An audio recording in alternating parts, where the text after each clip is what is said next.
Perhaps we need some outside universal threat to make us recognize this common bound. I occasionally think how quickly our differences worldwide would vanish if we were facing an alien threat from outside this world.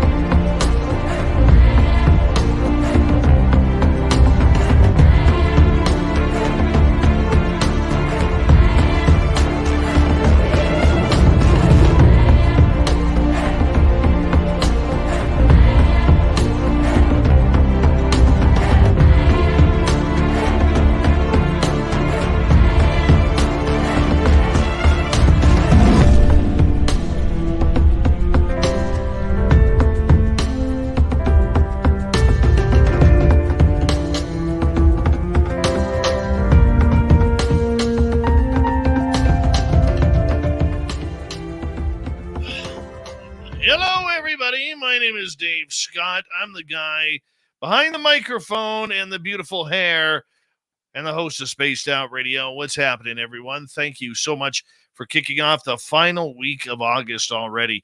God damn, we're 2.5 months away from snow for 6 months. Yeah, it's creeping up closely. Yeah, time to start growing the winter beat already. Nonetheless, Lon Strickler and phantomsandmonsters.com are here for Strange Days.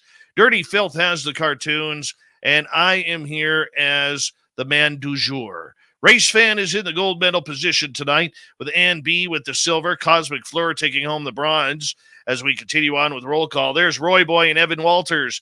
Nightmare, Luscious Jules, how are you? And there's Rui from Portugal. Thank you for coming on in. Samantha, nice to see you. NorCal, always a pleasure. Jurassic Joey is here. Jurassic Joey will be signing autographs after the show. Line up to the left of the studio, if you don't mind, to the left of the studio. Moving on here as we continue on with roll call. There's Trisha and D. Cohen, Lisa C., Kathy Evans. Nice to see you all. Brown Dwarf, who will be a guest here on Sunday with the Cryptid Huntress. How are you doing? Les Paul Holland, hope you're rocking on out. Jeanette Sanchez, Thurston Howell III, and Black Dragon, thanks for coming on in. We love our Black Dragon around here, as we do with every veteran around here. Thank you for some service to us. We appreciate it. All right, GFG, nice to see you, buddy. And Dennis Uniga, another great veteran. Thank you for your service, my friend. Appreciate you. Let's see. Who else do we got here in roll call? There's Alien Critter and Ravenous Ryan, or Raven is Ryan, whatever you want to call him. And Doug Shelby is here. The Doug Shelby has arrived after skipping Friday. Yeah, Mennonite Abe, thanks for coming on in. Greg Moyes, and the best name in YouTube, Dry Toast. Dry Toast, by the way, will be signing autographs after the show as well. Line up to the right of the studio. To the right of the studio. Starscard, Ghost 66. Good to have you both here as we continue on with Hi, I'm Man Palmer. Phil Minervino, good to see you. And 405er, always a pleasure to have you here. Let's move on here. Who else do we got? Well, let's see. There's Jenny. Thank you for coming on in. Crystal Jackson, nice to see you. Escape from Blue Jersey, good to have you back. Xochitl Paez, one of my favorite names to say. Rhonda Montpetit, hello, how are you? Asteroid, nice to have you back. And Jordan Ashley Pettit, how are you, my dear? Good to see you. Mr. Lurks-a-Lot, Ozzy, oi, oi to you. Bernadette, welcome to SOR chat. Penman, that's all you got to do for Penman. And Rich Hilke is here. Thanks for joining us, Rich. YJ Overlander, thanks for coming on in. Hey, Mennonite Abe, thank you so much for kicking off the Super Chat tonight.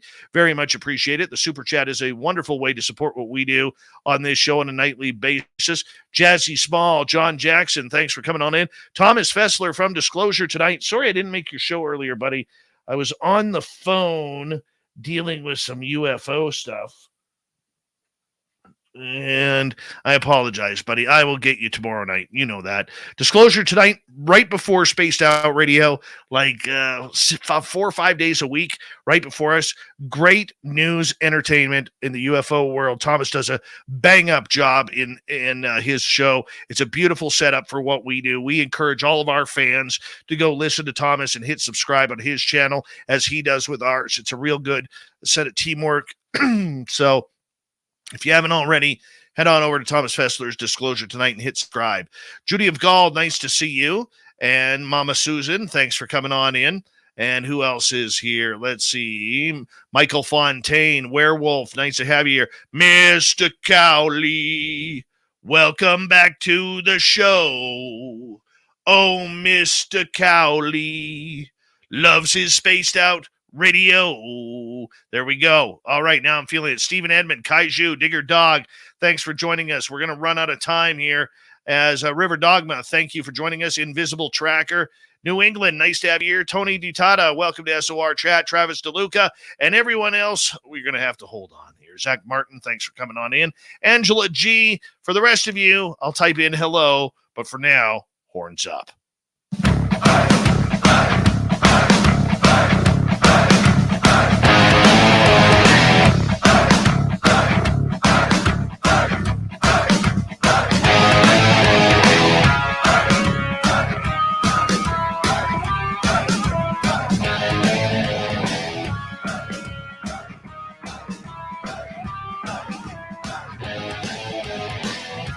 Of Central British Columbia to you listening around the world. This, my friends, is Spaced Out Radio. I am your host, Dave Scott, sitting in the captain's chair of SOR headquarters. We welcome you to tonight's show on our terrestrial affiliates around North America, on radio, TalkStream Live, and KPNL. All of our archives are free. Join us at youtube.com/Spaced Out Radio. Do old Davey the favor, hit that subscribe button. You can follow us on Twitter at Spaced Out Radio, Instagram at Spaced Out Radio Show, and on TikTok at Spaced Out Radio.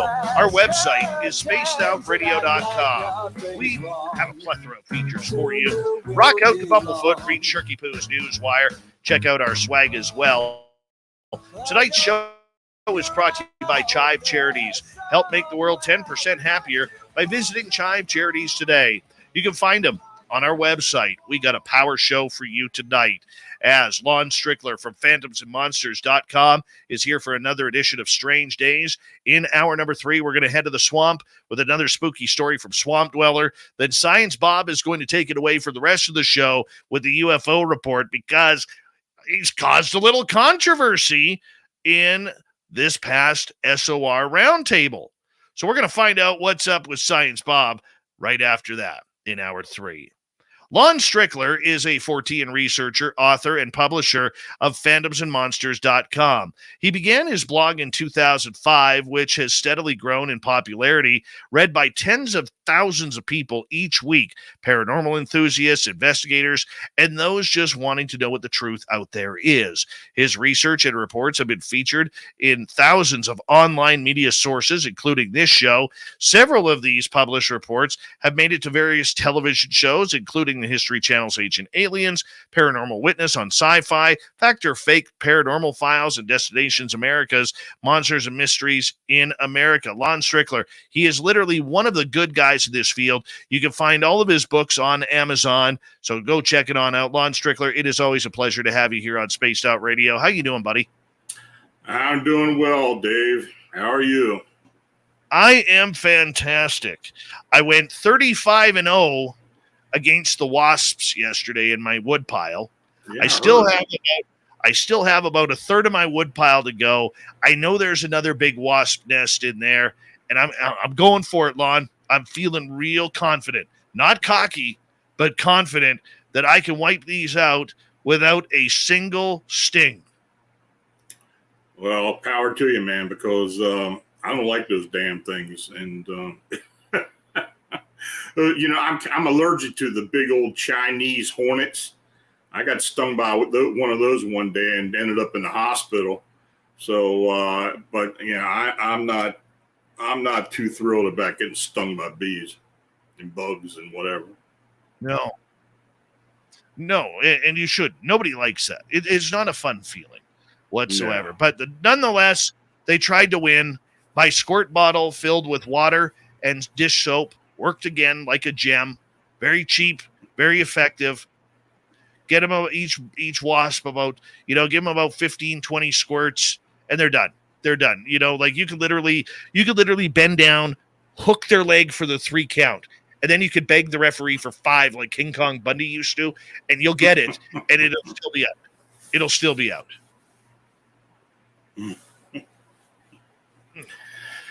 Anytime I get to throw some old school wrestling in there, I'm going to, just so you know. I remember those days. We used to watch the live wrestling on the Baltimore TV stations coming out of the Baltimore Civic Center. And Bruno Sammartino and all those guys seemed to be there every week. And, when I was a kid, that was my big entertainment. Oh, yeah. For me, it was the local all-star wrestling. No big names ever came out of there.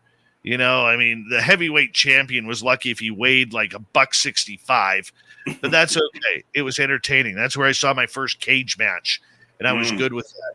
Speaking of cage matches, let's talk about some monsters and cryptids that you'd like to step into the squared circle with a cage around you, because apparently you've been getting some major reports out of our good late friend Butch Witkowski's area about bipedal canines.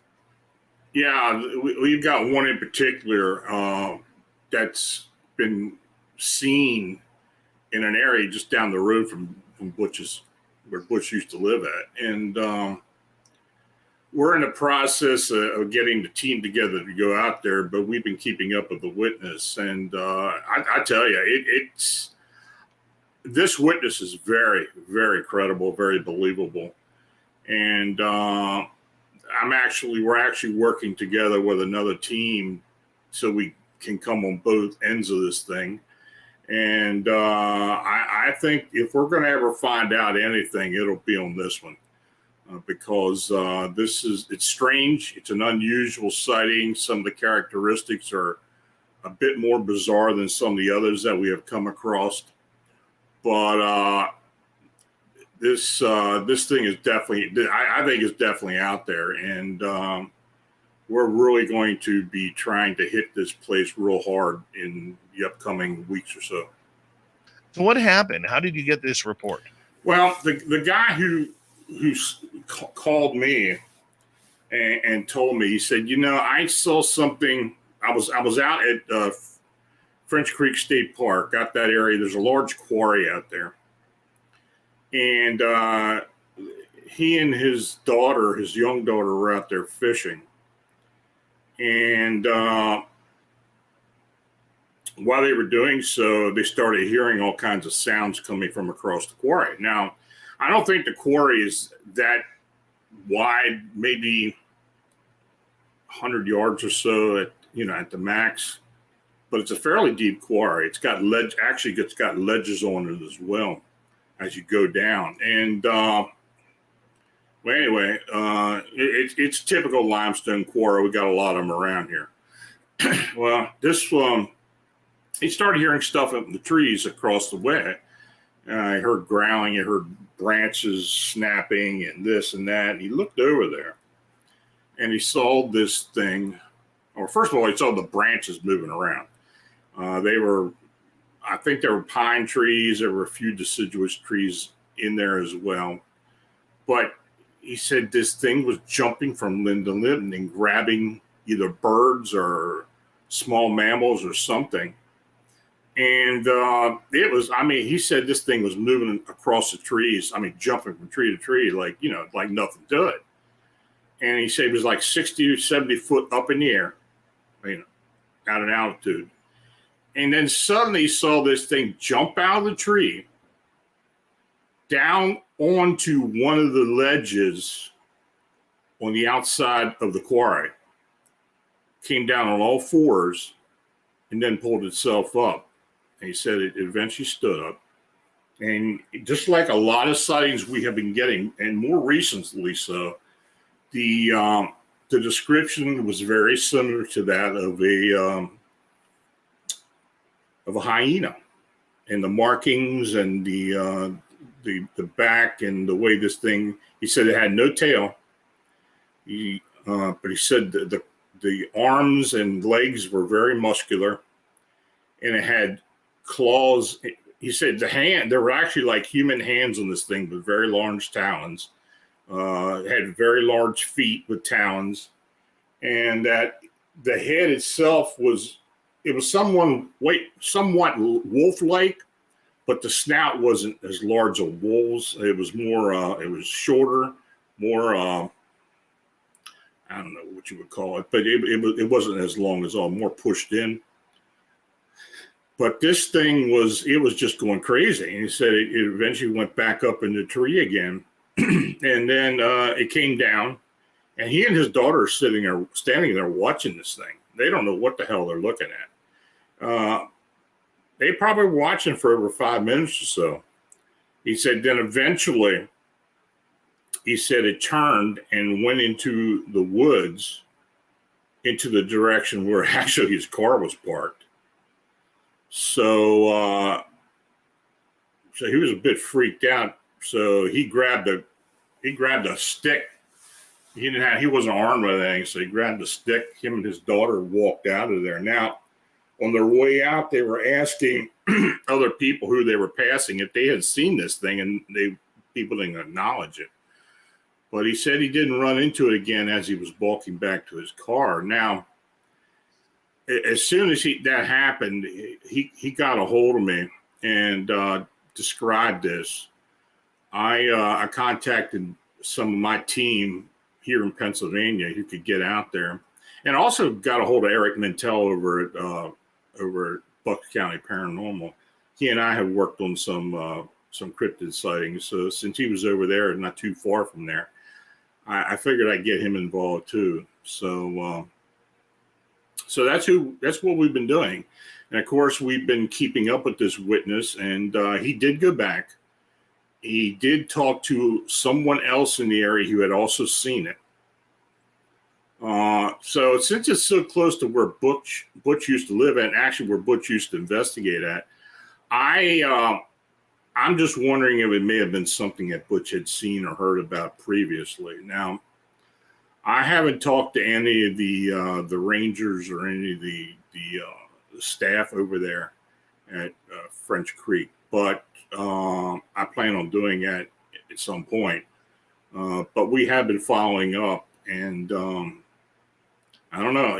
I really do think that we're getting into something here that, it may shed some light on this creature. Of course, we're getting up these canine cryptids. We've gotten different styles, and normally it's like the really 9 to 10 foot lichen thing that's standing bipedally and looks like a giant wolf or a werewolf like creature. But we do get the quadrupeds that have that. For the most part, have that like hyena slope back on it, very muscular. And we get a few variations here and there, but this is pretty interesting. Now, of course, we're working on other cases. Actually, in fact, we're really looking at about 5 cases all in Pennsylvania altogether. Some are a few older cases, but people have been coming out of the woodwork this year, and this summer's been pretty busy.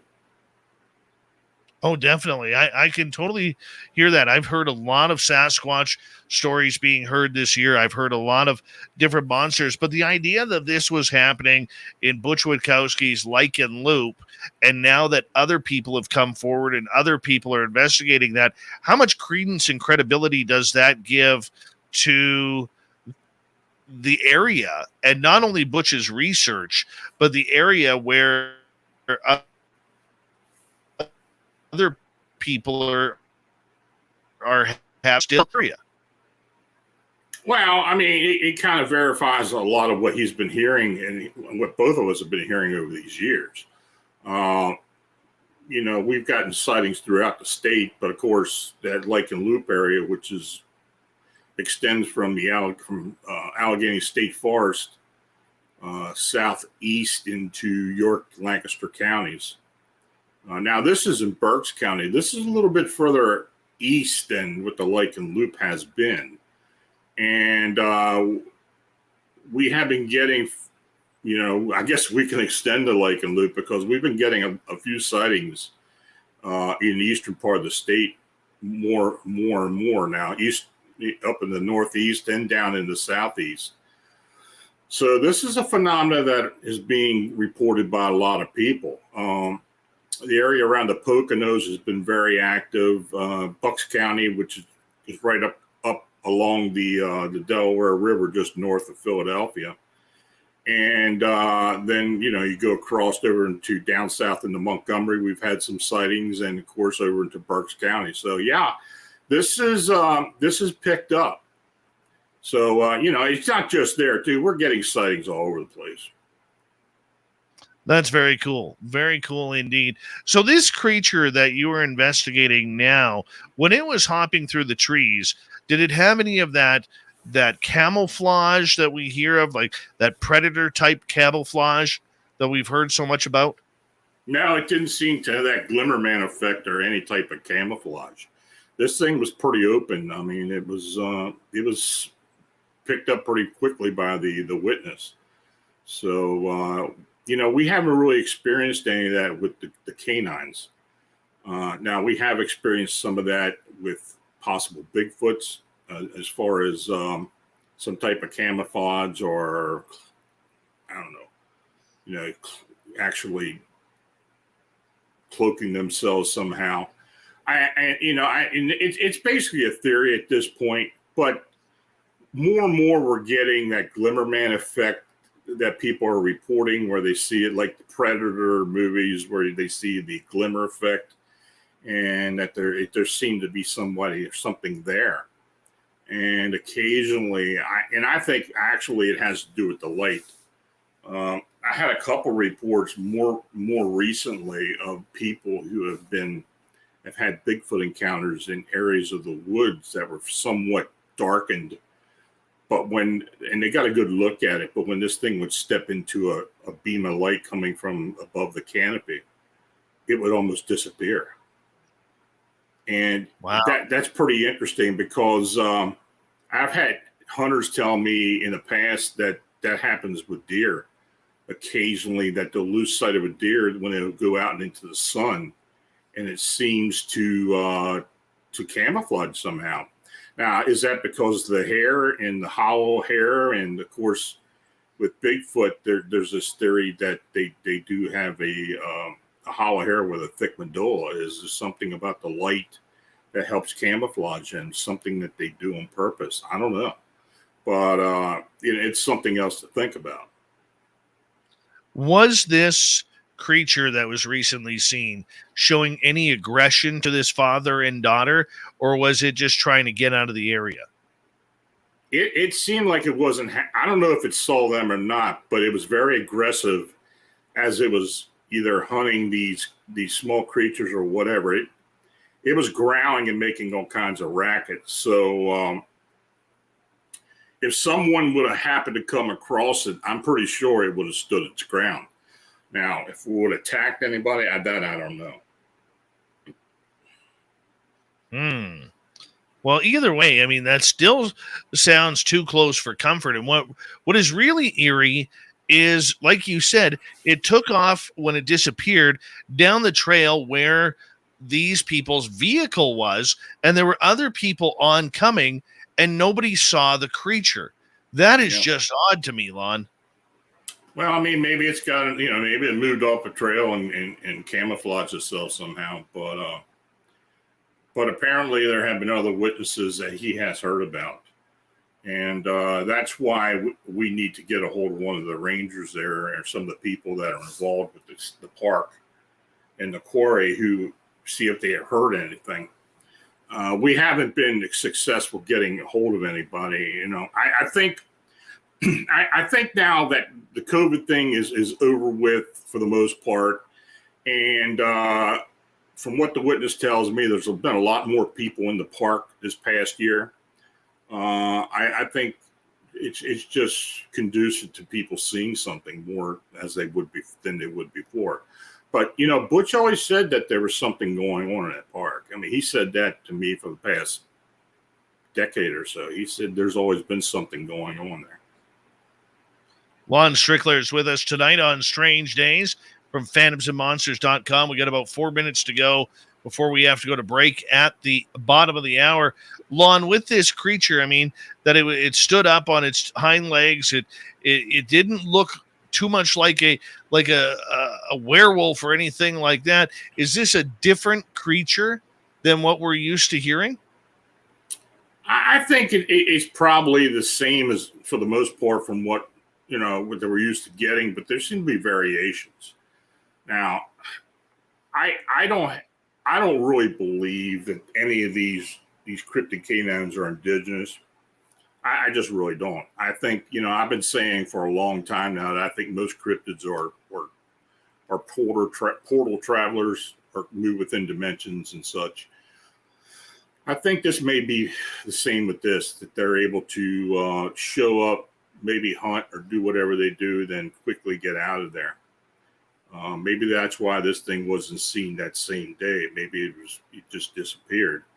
And when I brought that up with the witness, he kind of like a light bulb went in on his head, and he said, that's an interesting thought, but because it just seemed to me that it took off, and the fact that nobody has seen it other than a few people later on, that it maybe does have some type of mechanism or abilities to move in and out of dimensions. So, well, I don't know. I mean, this is something that we're going to have to try to find a way of proving.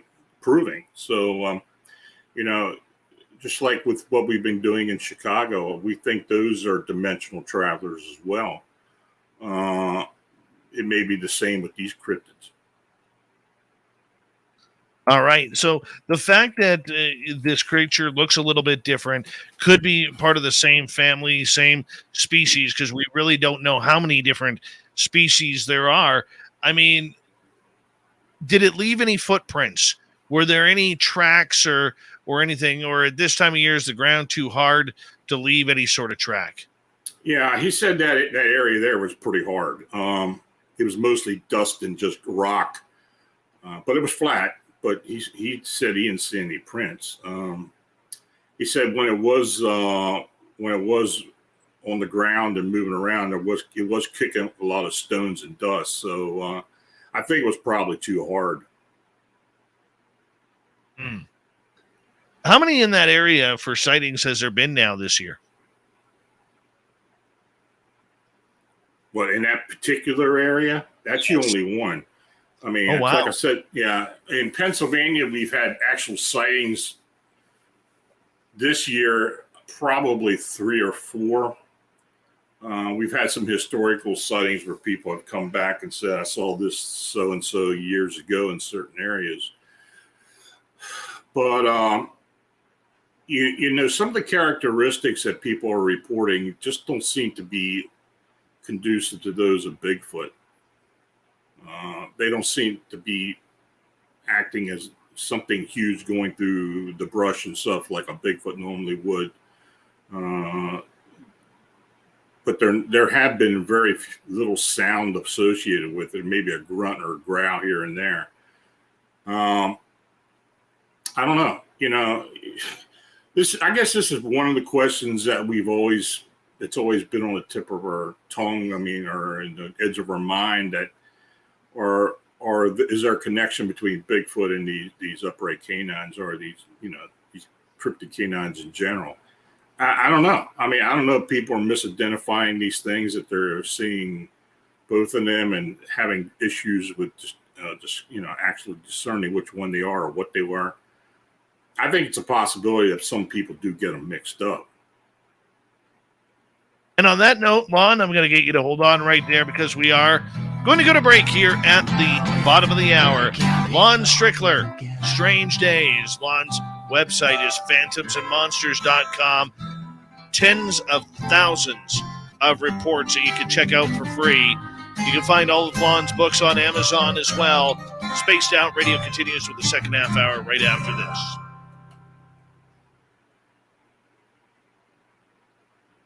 All right, we're clear, buddy. Okay. Well. Looky here. Lordy. Merle is 40. Give a shout out to Merle, everybody.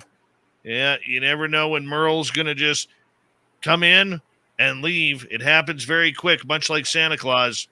Merle it up. Hi, Mystics Walk. How you doing? Amy Vegas. Right Merle Power. Good to see that. Look at Jenny with a power Merle. No problem, Lon. Power Merle there from Jenny. Mennonite Abe with a power Merle. Yeah. Let's. Kathy Evans, thank you. Phil Minervino, Merling it up. Yeah. Even Super Duke. By the way, Super Duke, I'll have that present for you this week, okay? Within the next day or two. Caroline Start, there you go. Paramarv, Merling it up. And Steve Edmonds, Merling it up as well. Good. That feels good. Feels very good. All right. Let's see here. Thurston Howell III, Merling it up. Where is Luscious Jules? Oh, Bomber's leaving already? Jules, where are you going? You're not allowed to leave. Wait. You can't just Merle and run, Jules. You just can't. Oh. There you go. She's not leaving. All right. Oh, Blue Cruise is Merling it up.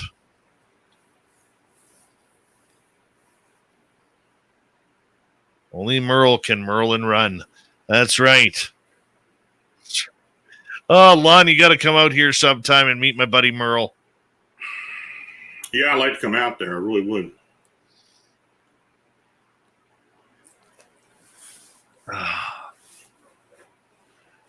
Race fans Merling it up. Mm-hmm.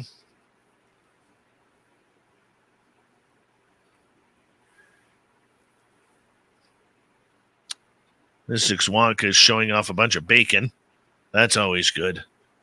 Dirty Filth is creating magic, but excuse me. Dirty Filth is creating magic before our very eyes. Let's see this. What do we got here? Ooh, look at that. Don't know what the hell it is right now.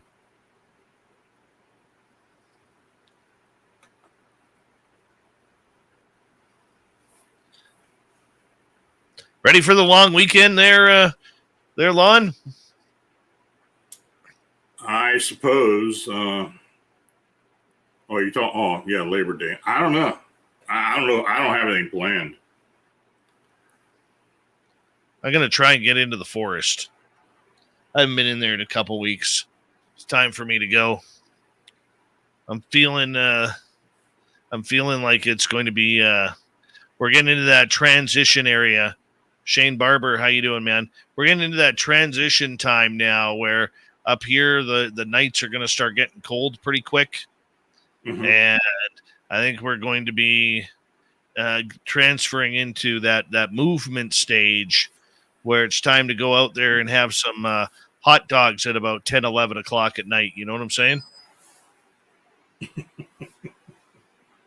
Bobo44 done milking. Welcome to SOR chat. Yeah, I like the fall. I've always been partial to the fall.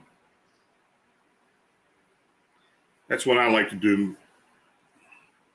Mm-hmm. Used to like to do most of my fishing and stuff in the fall. I used to go hiking and stuff. And oh, yeah. Oh, the good old days of fishing on the Veta River in Chilliwack.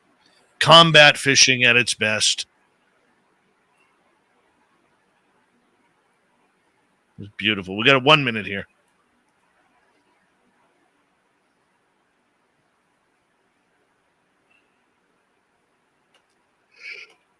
Excuse me.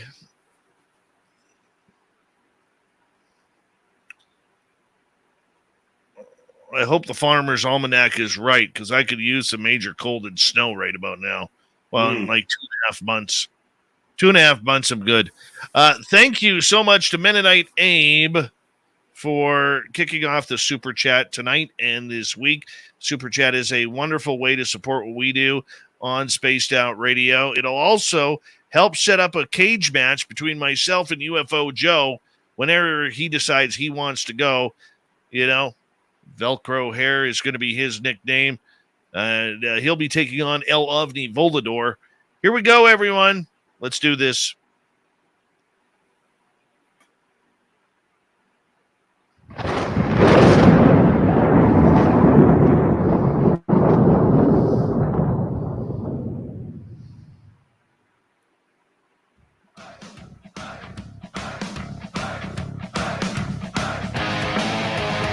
Second half hour of Spaced Out Radio is now underway. Thank you so much for taking the time to join us. We very much appreciate earning your listening ears wherever you are on this beautiful planet we call Earth. Hello to everyone listening in on our terrestrial affiliates around North America, digitally on Odyssey Radio, TalkStream Live at KPNL. All of our archives are free. Join us at youtube.com/Spaced Out Radio. Do old Davey the favor, hit that button. The Desert Clam has set the password for tonight in the SOR Space Travelers Club. We'll get to that next half hour. How about that? I'm way ahead of the game here. I'm pumped up. Why? Because our good friend Lon Strickler from phantomsandmonsters.com is here, and Lon comes in at the end of each month to talk about strange days, the monsters that have been walking among us for the past 30 Lon. You can also find his books on Amazon.com. Lon, welcome back. Thanks for having me, Dave. All right, let's talk about Mothman here, because you've been hot to trot on this whole Mothman thing, the lead investigator, lots of reports. Anything new on Mothman? Since the last time I talked to you, we did have one sighting out in the Bensonville area, which is just outside the southwest property of O'Hare International. I think we probably had 7 or 8 sightings at Bensonville. So, I think it's very much related to what has been seen in the airport over the years, but I just don't think, but no, we haven't been getting sightings in the airport recently. Now, one thing we have been getting, and I don't know how related this is to the whole winged humanoid phenomena, but we've been getting a lot of humanoid sightings in areas around Chicago, in some of the green areas, some of the preserve areas. People have been seeing these humanoids, and now mostly they're dark in color. They just happen to see them deep in the woods. Is it related to the phenomena? I think to some point, some degree, it actually is. Tobias Whalen, who's part of the team, he had a sighting reported up in Madison not long ago of a dark black figure in actually a dog park in Madison. That type of stuff. So I don't know how related these are to the winged humanoids, but then again, we have had a lot of different sightings of different beings in the same area as these sightings. So I don't know. I don't know how related it is, but they're showing up as well. But no, to make a long answer short, we've only had really one sighting since I was on the last time. Is this the same type of creature that people have been reporting in the past? Yeah. About 8 feet to 10 feet tall, the red eyes. 5 to 6 foot, emaciated red eyes, the bat wings. Yeah, pretty similar to what people have been seeing. I think they're basically the same beings that people have been reporting. Now, why it has waned off, I don't know. Is it because of the heat? I don't know. I don't know if people just aren't paying attention as they did before. But as far as the airport goes, it's been pretty quiet. overall. Now, I don't know if it has to do with the powers that be at the airport shutting people up, because they have made a concerted effort for that to take place. They have told employees of the different airliners and security people to, see something, just ignore it, don't report it to anybody. So I don't know if that's starting to get through or not, but unfortunately, I think that does have some effect to it. Lon, I have been hearing a lot of stories recently about these emaciated humanoid type of creatures where it looks like the skin is just dangling on them. And some of them have fangs. Some of them have black eyes, silver eyes, red eyes, yellow eyes. I mean, they roar, they scream like they're in constant hell. I've heard so many reports of these lately. What is going on with all these emaciated creatures we're seeing now? Are they coming right out of hell or what? I don't know. I mean, they very well could be coming from another dimension somehow. I don't think they're here all the time. They seem to just pop up for whatever reason. I wrote a book about these creatures released back in February, titled "The Mean Humanoids," and they do kind of follow the meme of these type of creatures, like the Slender Man and other similar type beings that people have kind of associated with being real, as opposed to what's been coming out of the creepypasta realm. But for whatever reason, there's been more and more of these things showing up, and I don't know what's behind it. I really don't. I mean, are we being inundated with another human species? I don't know, but they're creepy as hell. They've got different aspects to them. Most of them are pale in color. Sometimes they have no facial features to them, but they're, like you said, emaciated, gangly looking beings. Some of them crawl, and that's one of the names most people call them, are crawler humanoids. But sometimes they're darker in color, and sometimes they walk about or try to walk about upright. So it's an enigma at this point.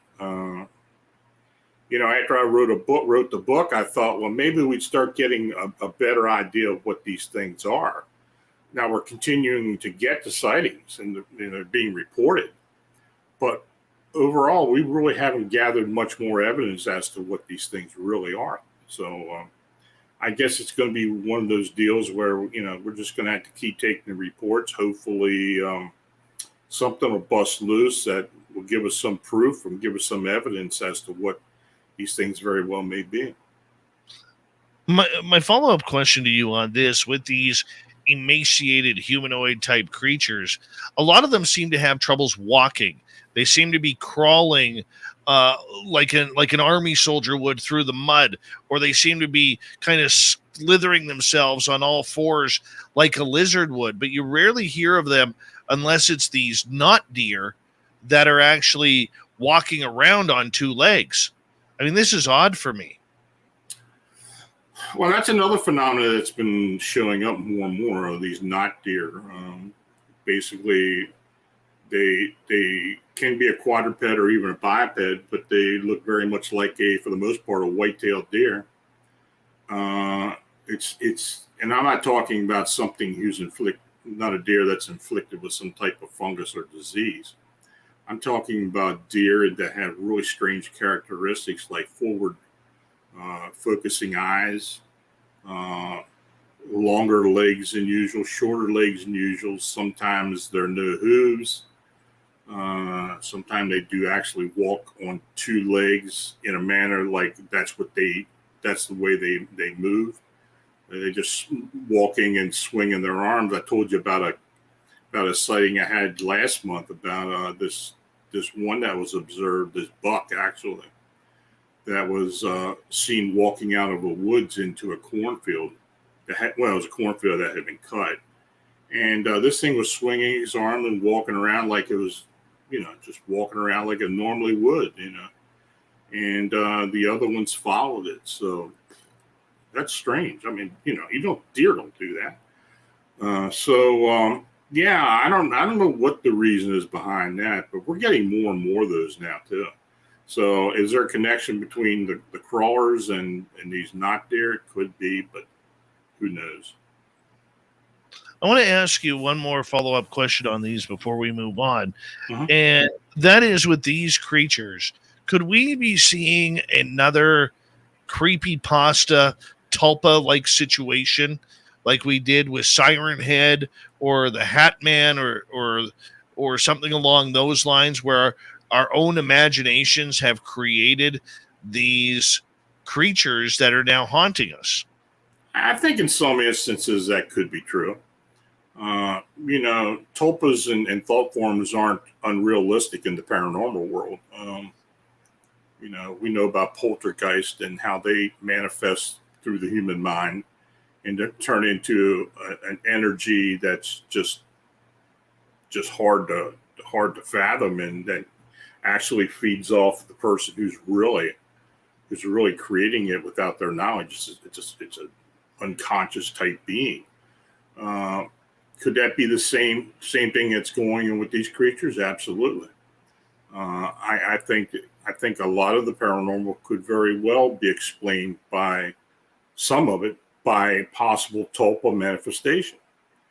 The human mind's weird, man. I mean, it creates a lot of strange things, and the fact that this thing would take a form of its own and then gather enough energy to manifest into something more solid to the point where it can do things and be seen in lots of different ways and can actually move things as well. That's not beyond the possibility. Lon Strickler from phantomsandmonsters.com is here tonight on Spaced Out Radio on Strange Days.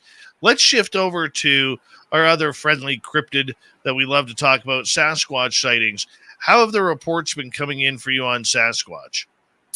It's been somewhat slow around here. Now, I do get occasionally some sightings in other parts of North America.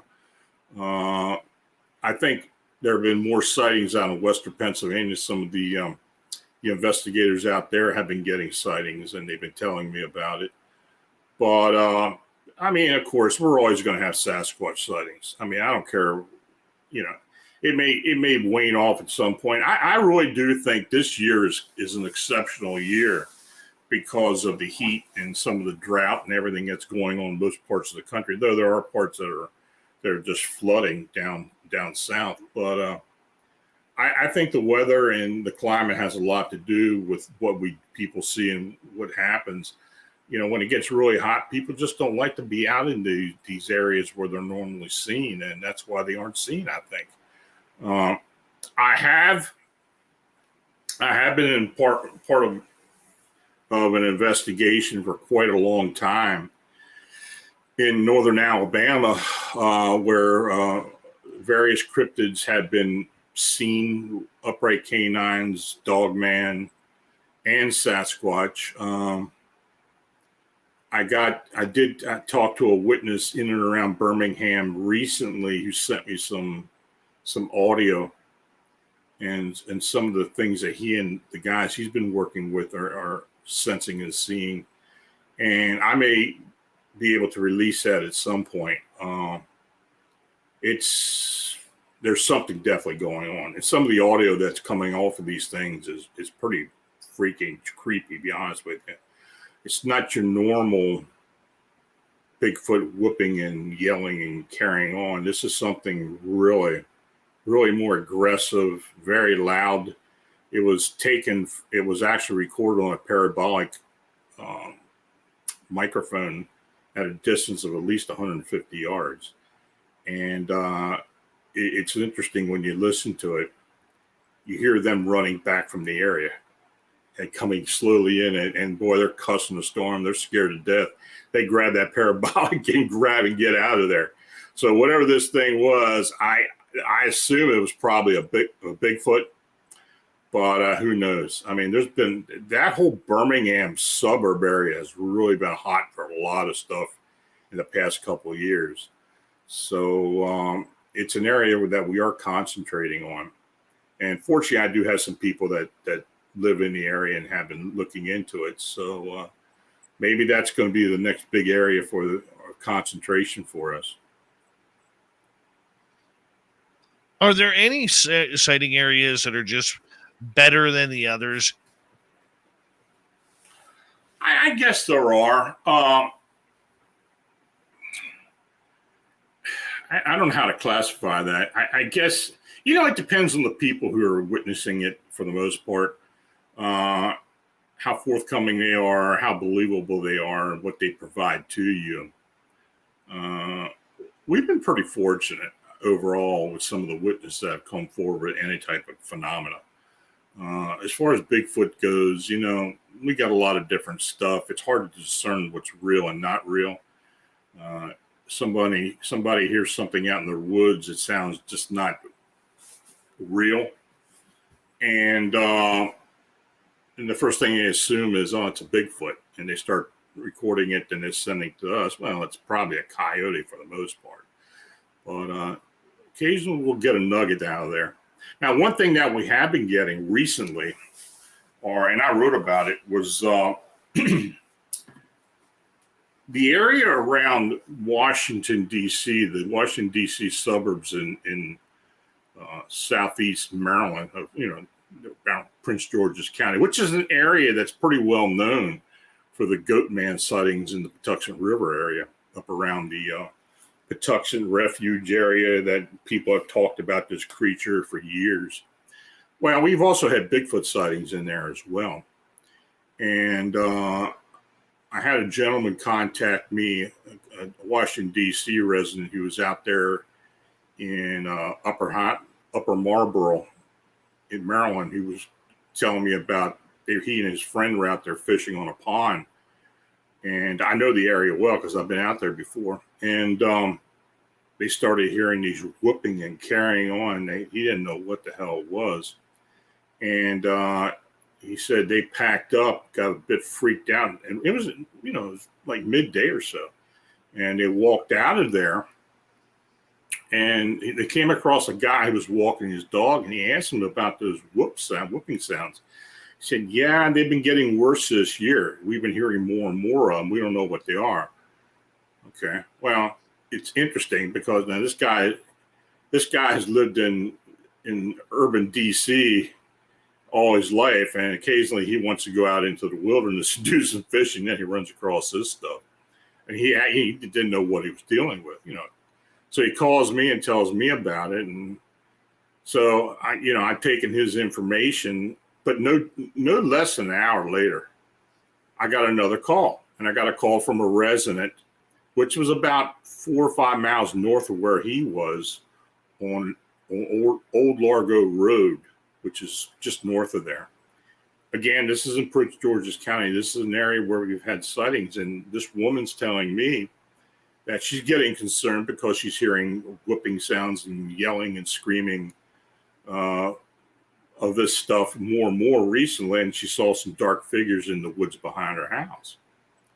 So now we're starting to get more and more sightings in the Prince George's County area. So, that's something we're going to follow up on, see what's going on. But yeah, if you know about the old Goatman sightings from back in the Patuxent River area, it's, I don't know how true they are, but it's been a kind of a legend for many, many decades. That stuff started back in the 60s. So people were saying that the government was doing experimentation. These things showed up, and they were calling it the Goatman, the Maryland Goatman. But I don't know. But these Bigfoot sightings are showing up again. The Goatman, that's an interesting creature that we don't hear enough about. I mean, we hear snippets of it, down in Texas, Louisiana, and way up to where you are on the East Coast. I mean, how prevalent is this creature? Not much. It's usually tied to a legend of some type, some story that has been handed down over the years. Occasionally, someone will have have an encounter with what they think this thing is. That's what this thing is. I don't know what they've encountered. Maybe a Bigfoot, but they usually will say, "Well, it's a large gray goat-like thing with huge curled horns and was walking on clothed feet," and So you got to think, well, maybe they did see something, but that's about the extent of what we get. We haven't really gotten any decent photographs of these things over the many decades, but we've got a whole lot of interesting stories behind it. Right. I mean, do you believe that this goat man is haunting bridges and, could be, something that is trying to push people over the edge? It may be a manifestation of a malevolent spirit that's kind of taken that form. I think that's what a lot of the goat man sightings are. I think it's a manifestation of a malevolent energy. And maybe when people come into the area, and a lot of times it happens on bridges, this thing kind of acts up and tries to either get them out of there, scare the hell out of them, or whatever. But we've had a few of those in different areas over the years. But that's my real thought. I don't necessarily think it's a real cryptid. But then again, I could be proven wrong. I've been proven wrong before. Okay, so why don't you believe in this one? I don't know. I just don't see where there's any basis as this thing being an actual being. It just seems, most cryptids don't stick around in one area. They're kind of here and there. This thing stays in one area. So that's why I believe it's part of a haunting or some type of strong energy area that, when the conditions are right, the manifestation takes place. That one surprises me, considering how many sightings there have been, how much research and effort has been put into this one, Lon. Yeah, I just don't really buy into that. I've had people who are devil worshippers and believe in the Baphomet or whatever you want to call this thing, and they say that's what it is. They say it's a manifestation of the devil or a manifestation of something, but still, it's on an energy or on a spiritual level for the most part. I just don't think they're actual flesh and blood cryptids. Well, let's go a little bit north of where you are in the Bridgewater Triangle area. They got a lot of different cryptids in there, from puckwudgies to these gnome type creatures, like Ewok type creatures, and everything along those lines. I mean, what's going on in a place like that that's differing from what we're missing? It's just like most hot areas. There just seems to be a lot of phenomena associated with the area. Many times it has something to do with the native people who used to live there. Is there a curse? Is there some type of energy? Is it a burial ground? Or is there something associated with it? The energy seems to linger in those locations. I think the Bridgewater Triangle has a lot of different areas that have this energy. I've been up there many, many years ago, and I identified a lot of different strange phenomena when I was up there. But it does seem to be pretty pervasive. But yeah, I do believe there's cryptid activity. I think there are Bigfoot in the area. I definitely do. As far as the little people and these other gnomes or puckwudgies or whatever you want to call them, they vary. I guess they could be there, but I think for the most part they're probably manifestations as well.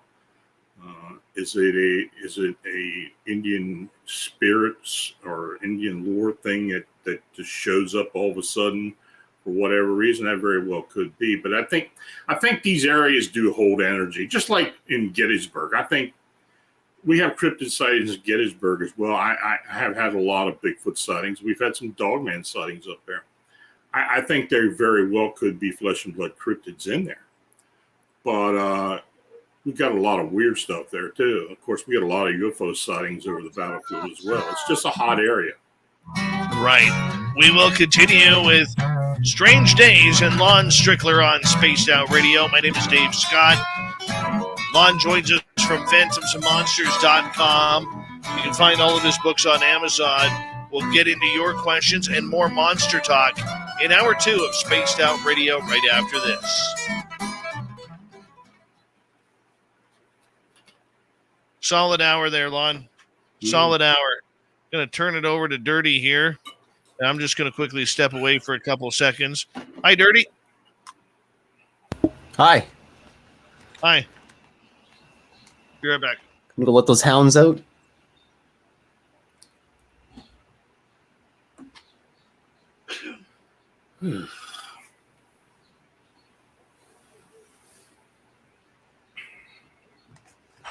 Sorry I didn't get to say hi to everybody in the chat. Usually I do, but I had to work late and I was just gassed, so I had to pass out for a little bit. And then the cats woke me up, and it didn't work out very well. I get it. So did I. And it's terrible right now. I just want to go downstairs because Mrs. Filth made some like muffins or something. It just smells really good. And I know exactly what I'm doing when Dave gets back, though. Oh yeah. Here's Lon being chased by the Mothman with scissors and his straight razor. He's give me the beard, Lon.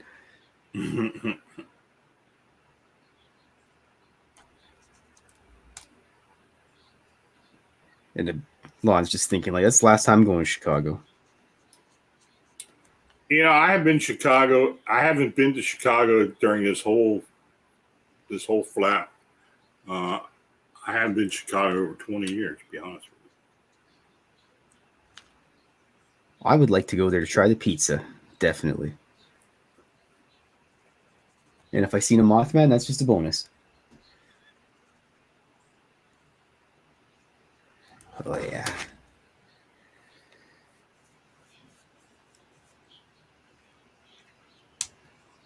Except I've been to Houston and Las Vegas. Those are the only places I've been to in the States.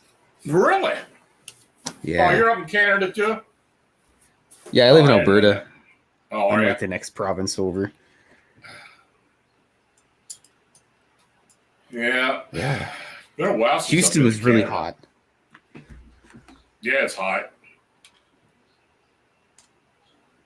I don't think there's any place in the lower 48 that isn't hot nowadays. It's been. Well, plus I'm Canadian, so. Oh. And where I live, it's usually cold more often than not. So I've just got like real thick Canadian blood. Because I went to Vegas in April and I was standing outside. People came out and they had jackets on. They're like, it's really cold out tonight. And I'm just standing there thinking, no, it's not. This is great weather. Yeah. Like, are you sure you're not cold? Yeah, trust me, I'm okay.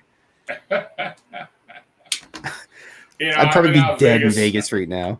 I've been in Vegas several times. I've never gotten to that point where I was cold there. It was always so friggin' hot, even in the middle of the night. I guess if you live in a desert your whole life, though. Yeah.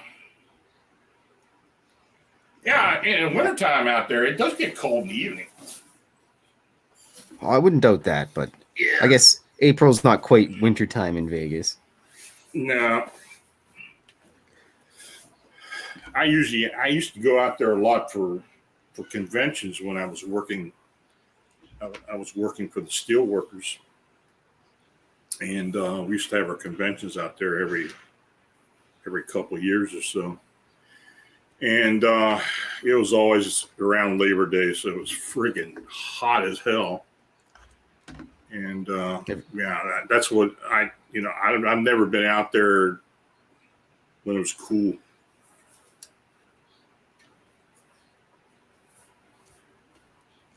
I don't think I'll ever go there in the summertime. I think I'll pass on that one. Yeah, it's pretty hot, and there's no doubt about that. I mean, of course, it's that what they call the dry heat. It's no humidity, but honestly, I can if it's 102 and no humidity, it doesn't really bother me that much. It's still hot, but it doesn't really bother me that much. But you know, where I live at, it's humid all the time. Very rarely in the summertime do we get low humidity. We're kind of caught between the ocean, the bay, and the mountains, and all that stuff concentrates here in the Piedmont. And so we get some pretty nasty summers around here. Yeah, the last couple weeks in Alberta here, it's been super muggy, and I don't mind the heat, but when you have a shower and you step out of the shower and start sweating, it's like, ugh. Yeah, that's no good. We're in a warehouse, so it's brutal. I think the hottest week I ever had was when I was up in Algonquin Provincial Park, up there salmon and steelhead fishing, and it was in July, and they had those damn no-see-ums and those huge mosquitoes out there, and it must have been 105. Come on over to my house. You get the same. You come over to my house. You get the same mosquitoes and no see-ums. Oh my God! I hate those things, man. And the worst part of it was I was out there. I was out in the water. I was standing in the water. It was really shallow. We had cat o' nine tails going out like 100 yards or so. And I'm wading through this crap, and I start hearing something onto my left. And all of a sudden, I see this big old moose head sticking out right in front of me. Scared the shit out of me. Oh, they're big. Oh, they're my big. God. Oh, yeah. Yeah. Hold on, Lon. We got a few seconds. Thank you, Thomas, Horror Realm, and Mennonite Abe for the super chats. Here we go with hour 2, everyone.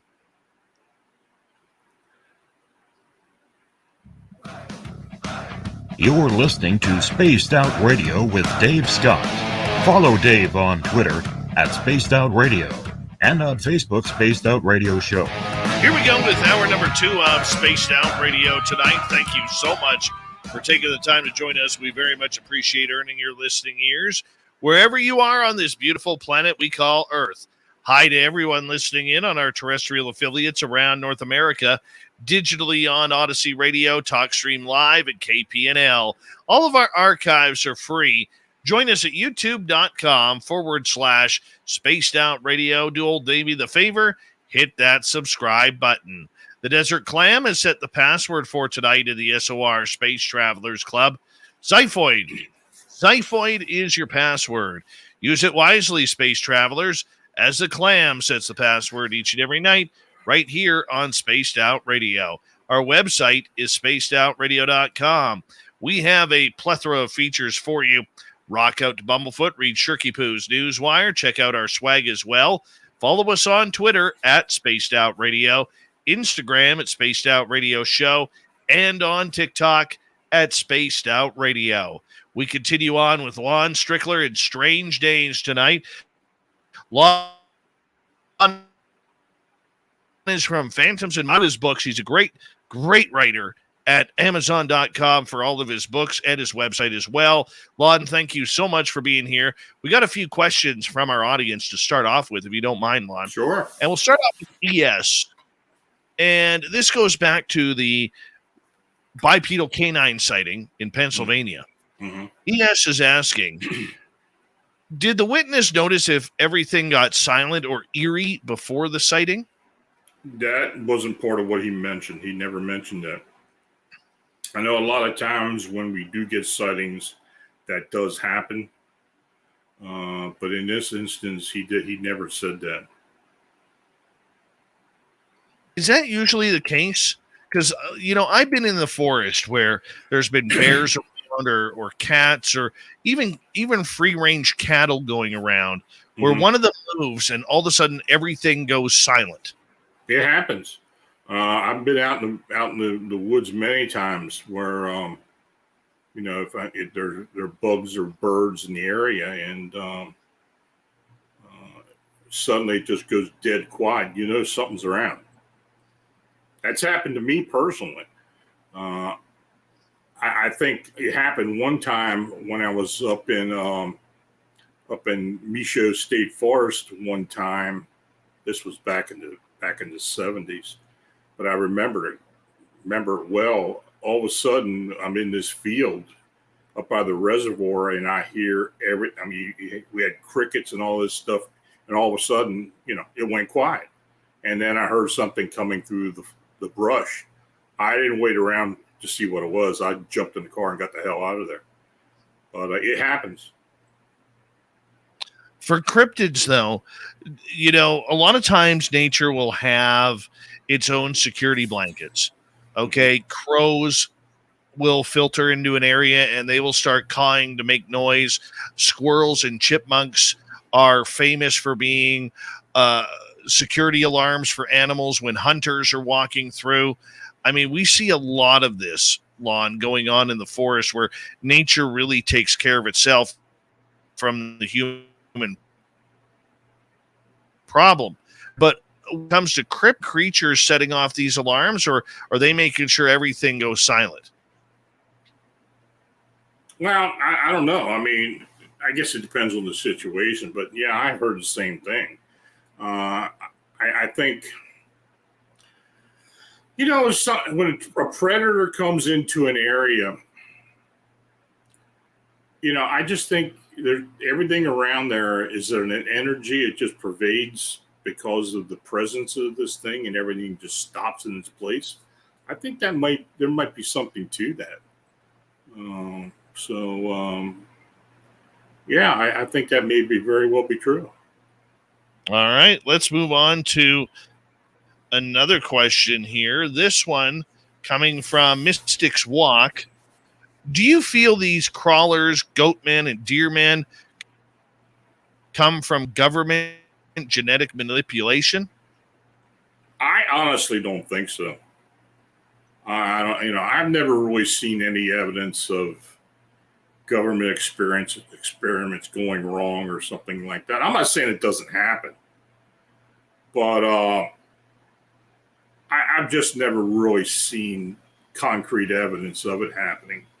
You get a lot of people have a lot of different conspiracy theories, or even just theories as to why these things are where they are. Maybe they're in an area where there may have been a government facility at some point.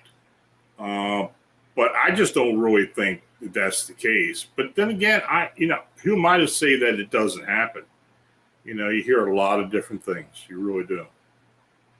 Okay. Do you believe then that there is a government program, like we all have heard the conspiracy theory about Montauk back on the day, on the northeast coast of Long Island, where they were the military was allegedly trying to breed different animals together for super animals and potential super soldiers?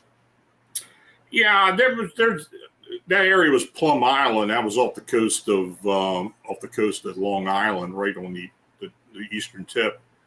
Occasionally, something would wash up. Of course, we always remember what people were calling the Montauk Monster, which I don't know what that was. It looked more like some type of manipulated raccoon or something to me. But then again, I don't know. I mean, there have been a lot of stories that come out of that place. I don't know. I mean, I guess it could be.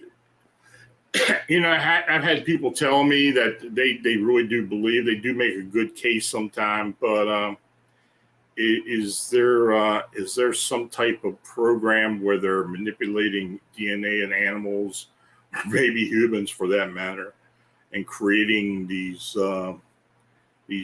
chimeras or these weird creatures? I don't really know, and honestly, it's hard for me to even speculate on that. Let's move on to a new question here for you, Lon, and this one comes from Cat Chaser. If Bigfoot has no natural enemies, isn't it probable the population is growing?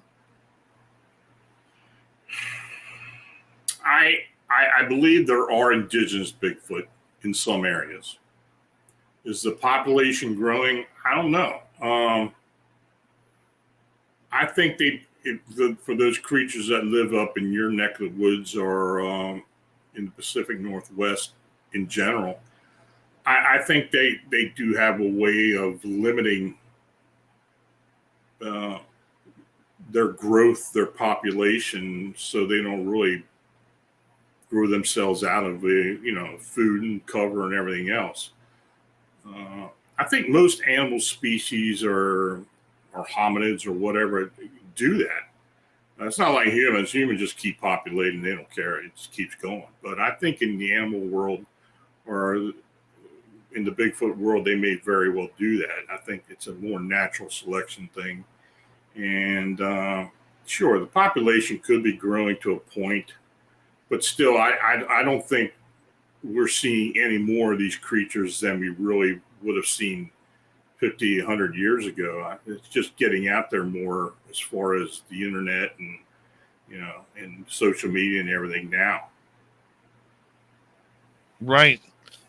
Well, you know what? Maybe it's just more people in the forest, because let's also remember too, over the last couple of years, there has been an influx because of COVID, an influx of people camping and going out into the wilderness like they used to as kids. They weren't spending their money going to Mexico or Disneyland or Europe or Florida or wherever. They were forced to stay home and learn how to do things back that they maybe hadn't done for 20, 30 years. And when you look at it that way, I mean, it's easy to see where there would be more sightings, especially in different areas. Well, I mean, I can attest to that. Here in Pennsylvania, it seemed like a lot more people were out. Was it translating into more sightings? I don't really know that or not. I mean, it's hard to gauge. But I do know we have consistently gotten sightings over the period of time. And, and even now we're getting, it seems like they picked up this year for whatever reason. So maybe there is a reason behind that. But yeah, people have been out. I mean, there's no doubt about that. But it doesn't translate into actual sightings. I don't know. All right, let's move on to another question here for you as we have Lon Strickler from Fandoms and Monsters. Let's go to Kaiju here. Lon, what do you think of Skinwalker Ranch? Have you ever been there? You think what's real, what's going on? I have never been there. I've talked to several people who have been there. I think there very well may be something about the area that is conducive to unnatural activity, just like a lot of areas.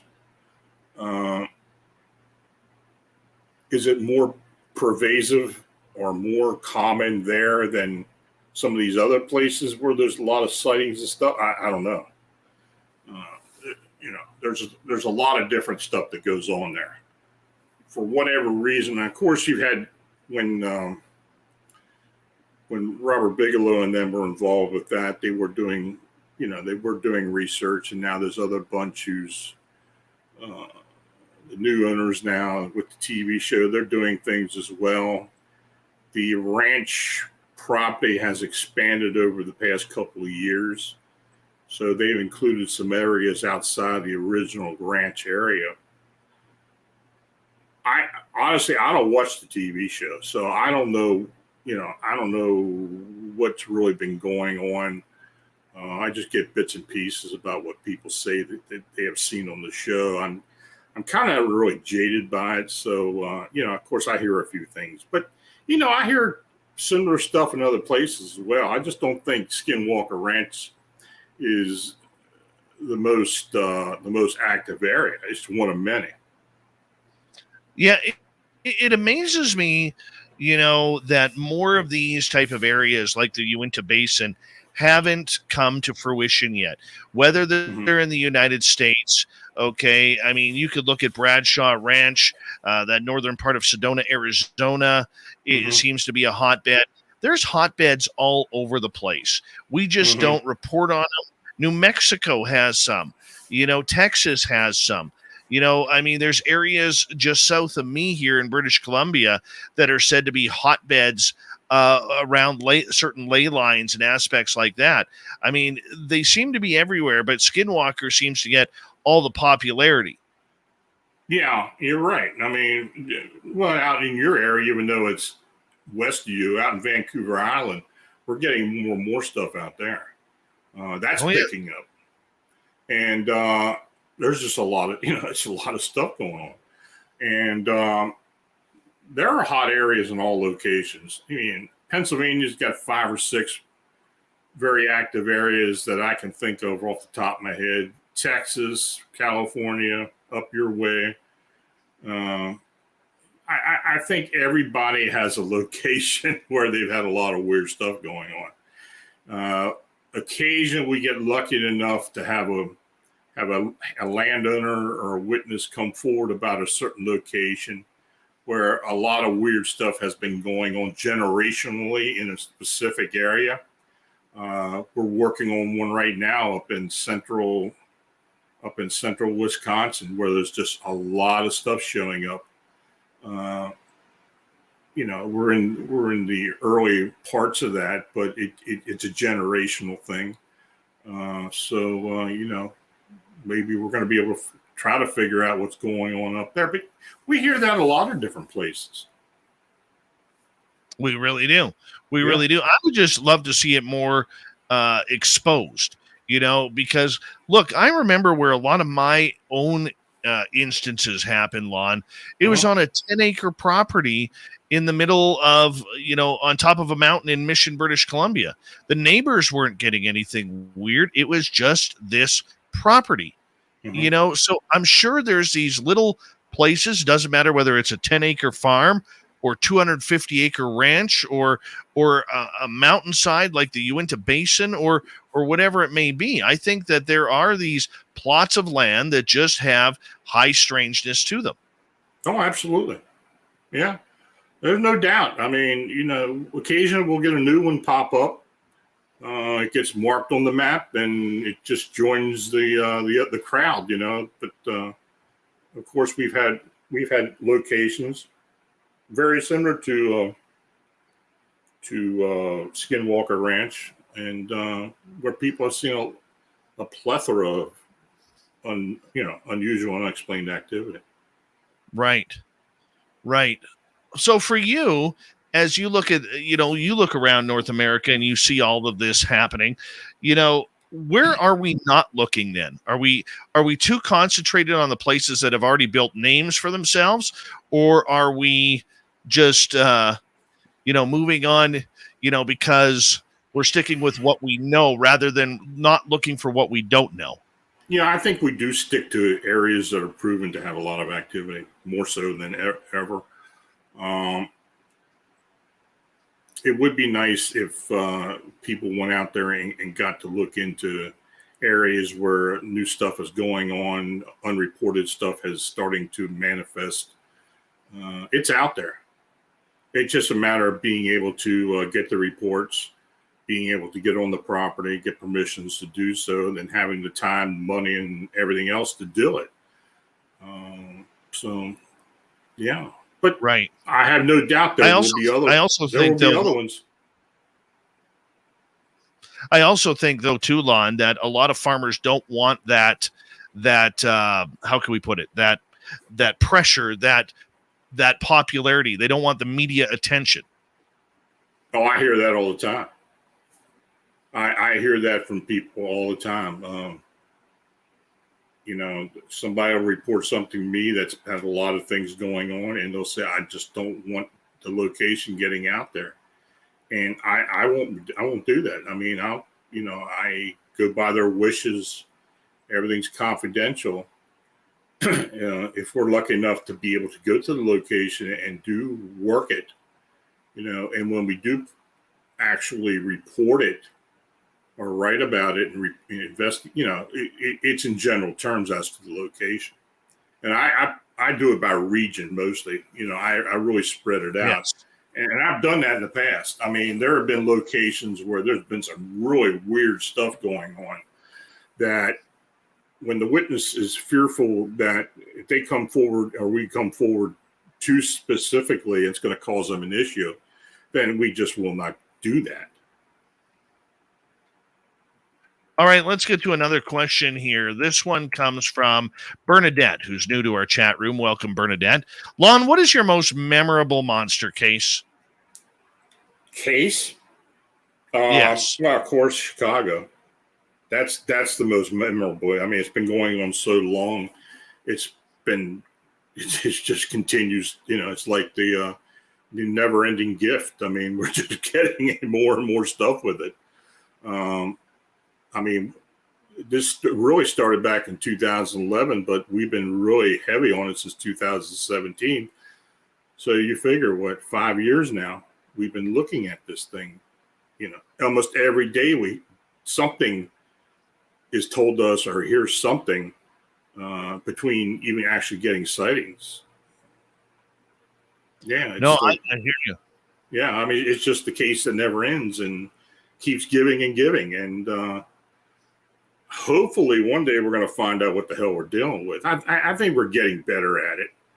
I think we've been lucky to a larger degree. But who knows? Maybe something else will pop up that's going to start taking more attention away from that and grabbing our attention someplace else. We got a couple of possibilities now, just like I said with the upright canine case and the new one we got up in Wisconsin. But both of those have strong possibilities of being something that can go on for a long time.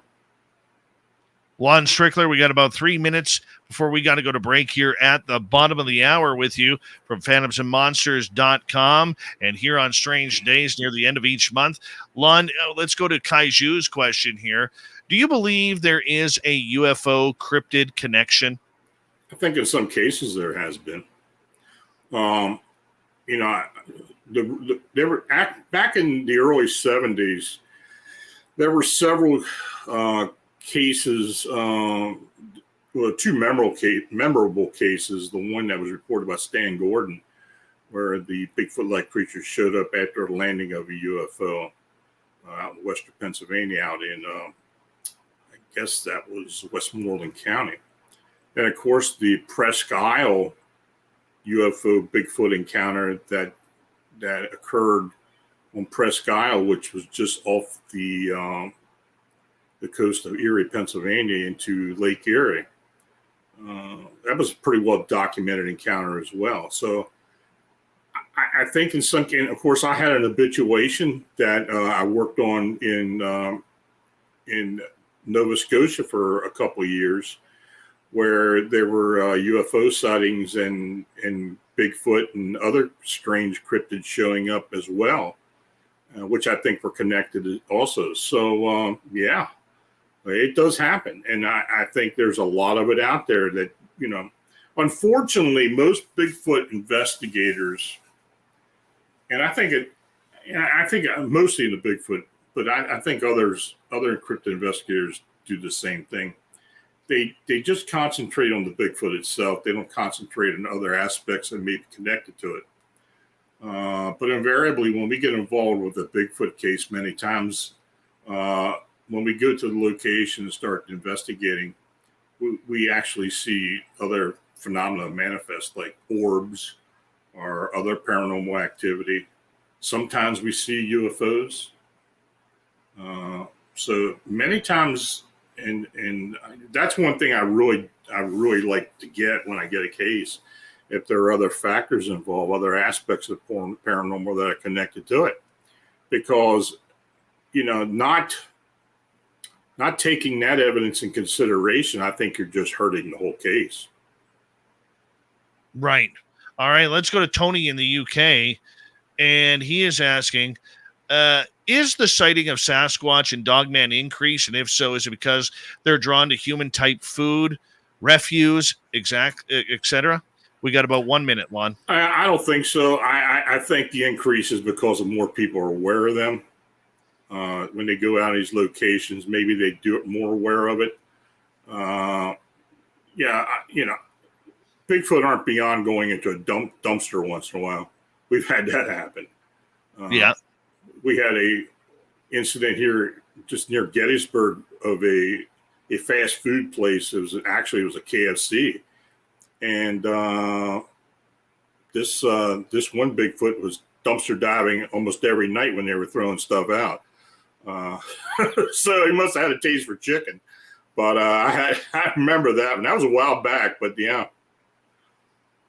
wonderful, Lon. I'm going to get you to hold on right there. We got Lon Strickler from phantomsandmonsters.com here for another half an hour here on Spaced Out Radio.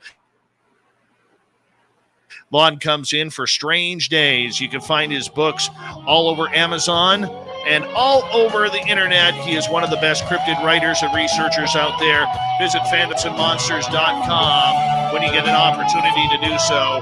More Monster Talk on Spaced Out Radio with Lon Strickler when we return right after this break.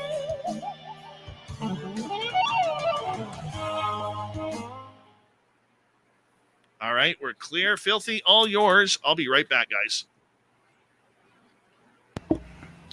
It's back. Dirty Phil's drawing cartoons. He's almost done drawing the cartoon, too. Oh, shit. I see it now. We'll put the wording in so you can, before I do a little bit of detail here.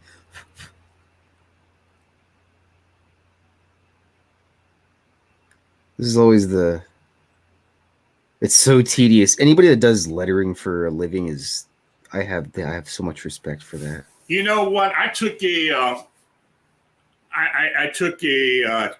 technical drawing class, architecture class once.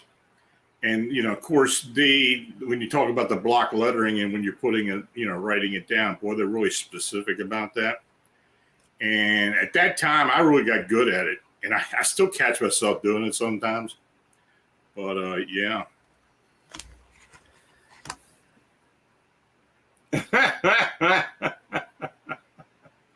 That's great. Yeah. Dave's peer pressure, I tell you. I was upset because I had a written note thing once for the last time you were on. Dave's like, oh, you should do something with like Lon flying around with like a magic wand or something weird. I can't remember what it was. And I wrote it down. Then I said, I cleaned up the art studio. So that's, yeah, it really needed it. So, but that's what always happens. You clean stuff up and you can never find anything afterwards. Oh, there's whiskey crying. Yeah, if I can get a copy of that, I'd appreciate it. Yeah, I'll just, it's just send Dave your like a postal code or something or zip code or whatever, and I'll just frame the sucker up and send it to you. Well, I appreciate that. And you can stick it on your wall, and friends look around. Absolutely. Like, well, that's just weird. They're like, oh, you should see the guy who drew it.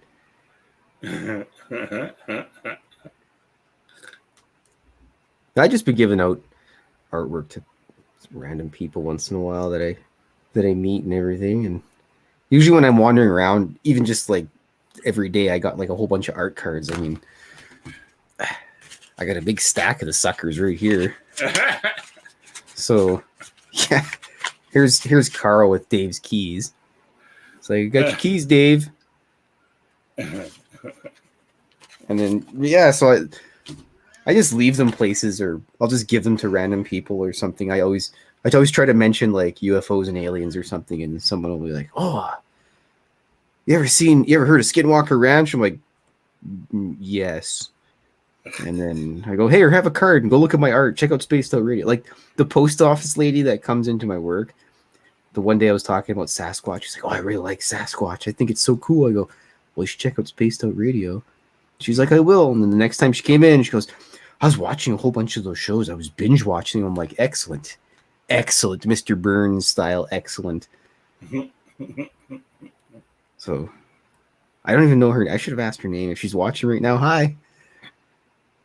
Probably not, because, those posties got to get up super early and everything and deliver parcels. And yeah, I've known several people who work for the post office.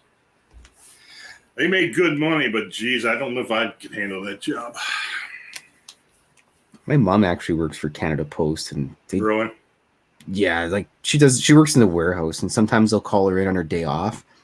They'll be like, "Do you want to come in and work? We'll give you like double time and a half." She's like, "Yep." Yeah. Wow. That's that union stuff for you. Well, work 4 hours, they'll pay you for 20. Here in the States, veterans get a good crack at doing these civil servant jobs, and take the test, they're going to get a job, and many times they get to go in the post office. I had a buddy of mine when I was living down in Maryland. he had been in Vietnam, and when he got back from Nam, he took the civil service job, got a job in the post office, worked there 20 years, retired. He was a supervisor when he retired. Yeah, it's not too bad.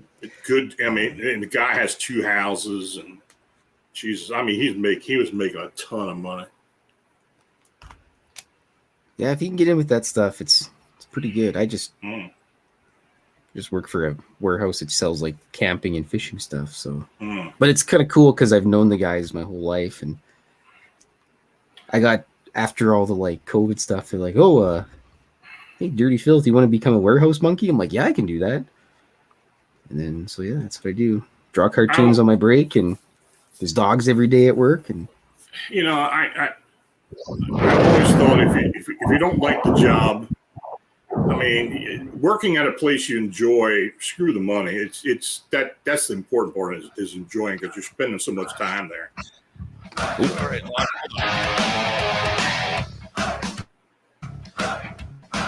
We passed the halfway point of Spaced Out Radio tonight. My name is Dave Scott. Thank you so much for tuning us in. I want to remind you that if you missed most of this show or others, check out our free archives by going to youtube.com/Spaced Out Radio. Excuse me, frog in my throat. Sorry about that. Do old Davey the favor, hit that subscribe button. Our website is spacedoutradio.com. We have a plethora of features for you. Rock out to Bumblefoot, read Shirky Poo's Newswire, check out our swag as well. Follow us on Twitter at Spaced Out Radio, Instagram at Spaced Out Radio Show, and on TikTok at Spaced Out Radio. I'm out of breath here. My goodness. You know, I had to go check on my little guy because he was I could hear him upstairs. It's like he was having a nightmare, and I had to rush back down. The beauty of having a studio in your house and being out of shape, Lon. That's what it comes down. Well, at least at least you're not falling down the stairs. I mean, you get down there in one piece. Yes, very, very, very true. But, you know, the idea behind everything is, you know, sometimes you got to play dad. Sometimes you get caught up in stuff. And sometimes you got to combine both, if you know what I mean. Yep. So, anyways, let's move on here. I apologize for sounding out of breath and not being caught up in the situation and trying to do too much at once. But, hey, that's the role of a dad. And when you have a radio studio in your house, I'm not apologizing for it. There you go. So, moving on, Lon Strickler is here from phantomsandmonsters.com. Thank you so much, Lon, for joining us. We have you till the top of the hour here.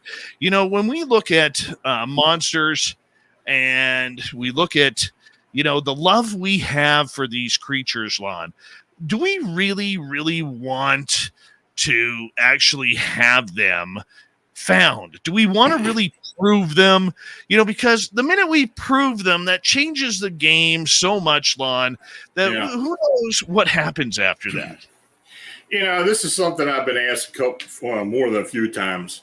It's like, well, what if they find Bigfoot's kind of a moot point then? Well, yeah, but you know what? If you just don't concentrate on one cryptid and other phenomena, you've got plenty more you can do. And there's always something's going to raise its ugly head and show up as well. So if one goes down, more will take its place, I'm quite sure. Oh, yeah. But do you want these solved? I mean, you've been doing this for 30 plus years. 40 years. 40 years. Yeah. I'd like to know more. You know, I'd like to know more or have a better idea of where these things come from and how they or what they really are in my lifetime. Sure, I'd like to know more about it. You know, I think most of us who get involved with this are out there seeking the actual truth as to what's going on. You know, we can come up with conjecture, theories, and everything else, but hey, if we get an opportunity to get the evidence and it's actually hard evidence and actually gives us some proof as to what it is, absolutely. See, I'm not convinced. You know, I'm really not convinced that any of us really want to know. I think deep down we want to know for selfish reasons, but in the overall grand scheme of things, we want Sasquatch to be left alone. We want Dogman to be left alone. We want these spooky encounters to continue in the forest so that way we have the ability to continue to investigate it. Because the minute it all comes out to being a reality, that's where it's a whole different ballgame, man. Well, well, fortunately, many of us think that it is a reality anyway. But yeah, of course, there's a lot of people that don't. But I think if it ever gets to a point where it's proven to be a reality, then I think we've opened up a bigger can of worms. And I think more people are going to want to know more what's going on, and then start getting involved with other phenomena that they thought was nonsensical and never could have existed. And there you go. I think that just kind of opens it all up. All right, Kaiju would like to know, Lon, what are your personal encounters with Bigfoot and other cryptids? Well, I've had two personal encounters.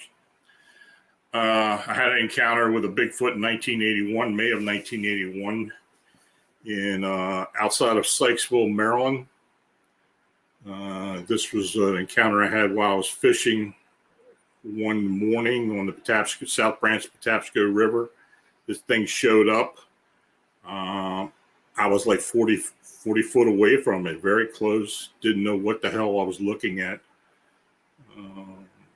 Long story short, when it turned around and walked away, I went into town, drove back into town, reported it, came back, and there were investigators, police officers, federal, all in the area. This thing had been seen before. And, after all these years, after all these 41 years since that happened, I still don't have a concrete idea why they were there looking for it. But something was going on. I've always thought that maybe it was part of some type of program that the government was running, and this thing escaped somehow because they were really intent on finding it. The other encounter I had was in October 1988, not too far from where I live now in Camp Cunnawagga in Adams County, Pennsylvania, which is just north of New Oxford, Pennsylvania. I had an encounter, me and two other gentlemen had an encounter with a winged humanoid, very similar to what people are seeing in Chicago. Red eyes, wings, being able to suddenly jettison as it was standing in the creek up into the air and taking off. This was part of the investigation at the camp because some of the Boy Scout troops were getting run out of there. And they asked me to go up and investigate it with them, and we had this encounter. That had led to several other sightings along the Cunnawagga Creek, 5 in all, that I have had over the years after I made it public as to what happened. But I think the most fascinating part about that was, and in more recent years, since we got involved with the Chicago Mothman phenomena, it's very similar to what people are seeing in Chicago for the most part. And why those cases fell into my lap and a couple of people I worked with, it's just hard for me to fathom. There's a reason why that happened. And was it telling me somehow that I would be looking into this phenomenon at another time? Maybe. But it is a fascinating aspect to my encounter. That is absolutely great. Absolutely great that you had that close encounter. For people who have never had that encounter, Lon, how did it change you as, never mind as an investigator, but as a person? What changed about you? Well, I knew when I had the Bigfoot encounter, I knew exactly at that point, everything I thought wasn't true may actually have been true. And it changed my whole perspective. At that point, I was just investigating paranormal activity, ghosts, spirits, hauntings, and such. But that was where I started looking into cryptids. I started looking into the Sykesville monster phenomena that had happened several years before that, where a similar type creature had been in the area and reported to by other people to the police and such. And I really got involved with it. I really got very interested in it, and it kind of expanded out to where, you know, people started knowing that I was looking into weird stuff. And of course, when the opportunity came to come up to Pennsylvania and investigate the Boy Scout camp, that just led me into another sighting, which I feel fortunate to have been involved with. And I've been very lucky, very lucky. All right, let's see where else we're going to go. We don't have any questions from our audience at this time, but we will continue with the cryptid talks in regards to strange creatures encounters.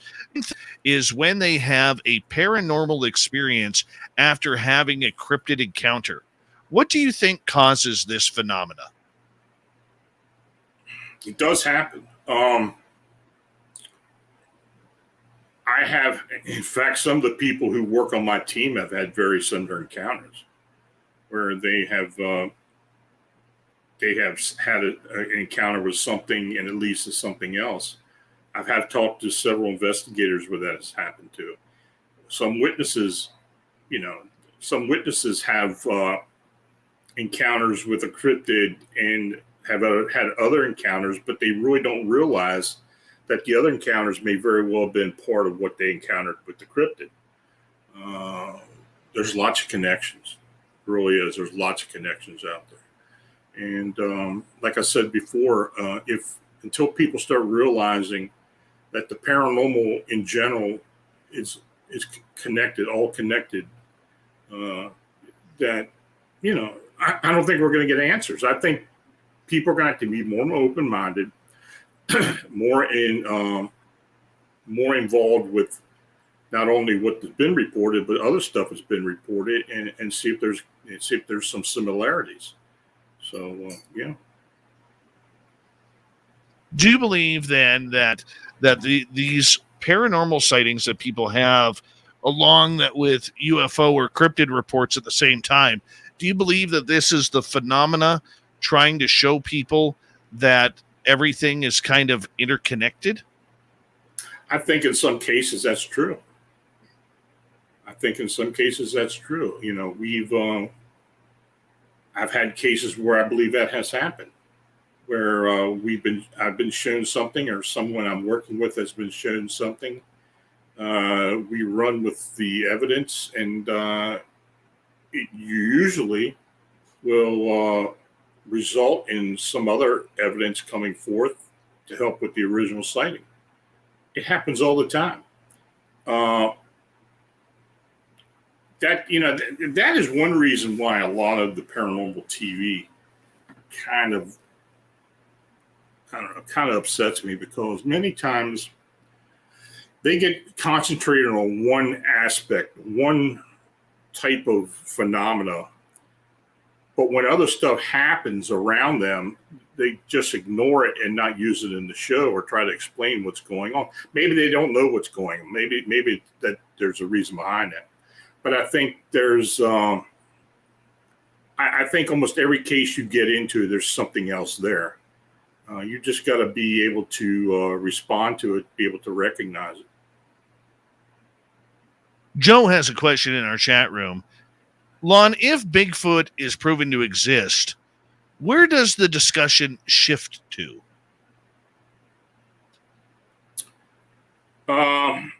If there is a body found, then I think we definitely need to go back into some type of archaeological or anthropological record and figure out how and what those things were, how they got here. You know, go back and look at the family tree, go back and look into it. Where did they come from? I mean, with the DNA technology we have nowadays, I think we could pretty well, which we have actual proof right there. We have evidence of DNA that the genome can actually be taken back. Maybe we'll find out they're evolved from us somehow. Now that would be absolutely fascinating. If it's proven that, Sasquatch and humans do have a real connection, that's earth shaking. Very true. Very true. It's earth shaking. Let's go to David W. Page here. Does your vibration have anything to do with sightings? Great question. Possibly. Yeah, it very well could be possible. I can't see or say that had anything to do at the times when I had those encounters, because they were so long ago. I don't really know if I could detect vibration or changes in myself as opposed to what I saw. If I sat down and thought about it now, I could probably figure out that, maybe I did have some type of singularity, some type of connection there that, maybe this did lead to that. I think people who have abilities, psychic abilities, intuitive abilities, can very well have profound encounters of other cryptids or something. I think that's very possible. All right, let's go to Mennonite Abe. What is the earliest Bigfoot sighting that you know of, Lon? Oh, God. Well, there have been a lot of historical sightings. If you go back into time and look at all the old articles out of the newspapers, even back into the 1700s, in the early 1800s, people describing wild men and seeing them come into towns and such. They were always described as some type of undesirable human that had a lot of hair, or maybe it was some type of freak or something. I think people were actually seeing Bigfoot. I don't think they really had any idea what they were dealing with at that time. But I think as time has gone on and more have seen, there's bigger population of us now. You look in the United States and Canada, there's very, very few places where a Bigfoot hasn't been seen now, as compared to what it used to be like. If you look at one of those maps where they chart out all the actual sightings that have been reported, it's pretty remarkable. I think, as far as the early sighting goes, I think it was probably those wild man sightings that took place in the early part of our country. Of course, I don't know. I mean, there have been historical sightings. Let's go to Cat Chaser. Do you believe then that Bigfoot can read our minds? I don't know if they can read our minds, but I think they're intuitive enough to understand what we are thinking or what our reaction is to them. I don't think it's mind reading, but I think they have instincts, sharp enough instincts to get an idea of what we're going to do or how we're going to react to them. I've heard of cases where people have said they thought they read their mind, that they were actually mind speaking to them. I don't know if that's true or not. It's never happened to me, but I've heard credible people state that. So can they? Do they have some abilities to actually, display some type of psychic ability? I think it's possible. Well, you know what? It's very interesting because we get a lot of people who say this mind speak is go on. And, even in the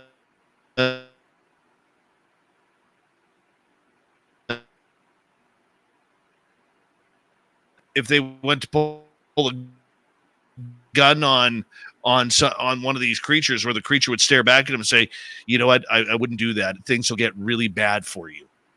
Sure. You have to wonder. Well, I mean, we've had witnesses say that.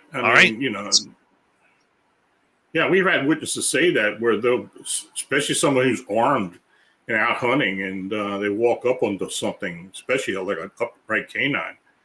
And it's like, well, there's no way in hell I'm going to take a shot at this thing. And they get this sense that it's trying to communicate with them that don't do it, and they just back off. A lot of people that do experiences that don't understand it, don't understand what happened to them, but something happened. Do they use it as a defensive mechanism? Absolutely. I think it's very possible.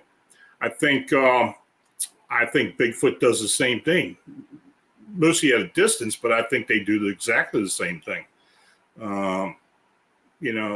We get more and more cases of people that are standing there or walk up onto a Bigfoot or something at a distance, but when they look at the Bigfoot, it looks at them like, well, why do they see me? Do they actually see me? I don't understand why they're seeing me.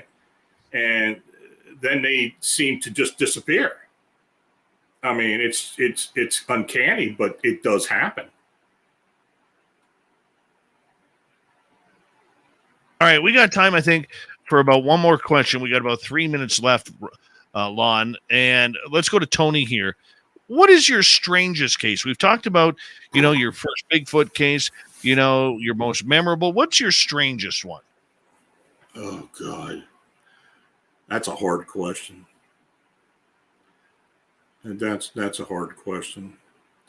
I really can't say offhand, be honest with you. I've had so much. I actually went back and looked how many posts I've had on the Fams of Monsters over the years, even posts that I've taken down since then. I've had over 11,000. And some of those include sightings and stuff that people get me involved with. As far as cases go, though, I'd say David Eckhart, a gentleman who lives down in Pensacola, Florida, in that area, who's had alien encounters. His saga of the alien encounters and the abductions and the whole 9 yards, which has been going on for over 15 years with him and his family, is an astounding case. It took me time to believe what he was going through, but as time went on, I actually did. It was part of a TV show at one point. Fact or Fake, the Paranormal Files came in there. They were stumped. They couldn't disprove what was going on with him. I even talked to the people who were involved with the shooting and the production, and they still had no idea what happened. But they started experiencing stuff that he was describing to me over the years. And, David's still experiencing many, many weird things with different types of beings. He takes several photographs of these things as well. It's, for whatever reason, they are allowing him to do this. My encounters have resulted, I believe, in me working with David. My alien encounters, I've had 3 alien encounters that I know. One was an actual abduction. I had something happen about a year ago. I don't really know what happened. I know something did happen, but I can't describe it. So, but these were beings that were, I think, the result of me working with David. And I was told by him that I would eventually have encounters with these beings as a result of that. It's really strange, but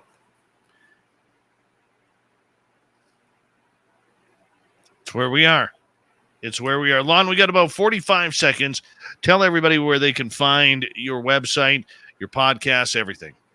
You go to famsofmonsters.com, do a daily blog every day, and you can find it all there. I've got a radio show at Fams of Monsters Radio on YouTube. We do a Friday show. Occasionally we do a Wednesday show. We're expanding the channel with other shows as well. And my books can be found on Amazon. Just put Lon Strickler in the search and they'll come up.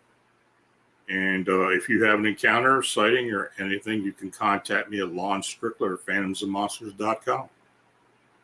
Lon, you're one of the best, buddy. I really appreciate you taking the time out. We will talk to you at the end of next month. Hard to believe we're hitting into September already. You take care, Lon, and enjoy the switch over to fall with all the monster talk. Coming up next on Spaced Out Radio, the Swamp Dweller is back with another spooky story. Then we have Science Bob, the remainder of the show, to go over some controversy that he stirred up on the roundtable. Hour 3 next.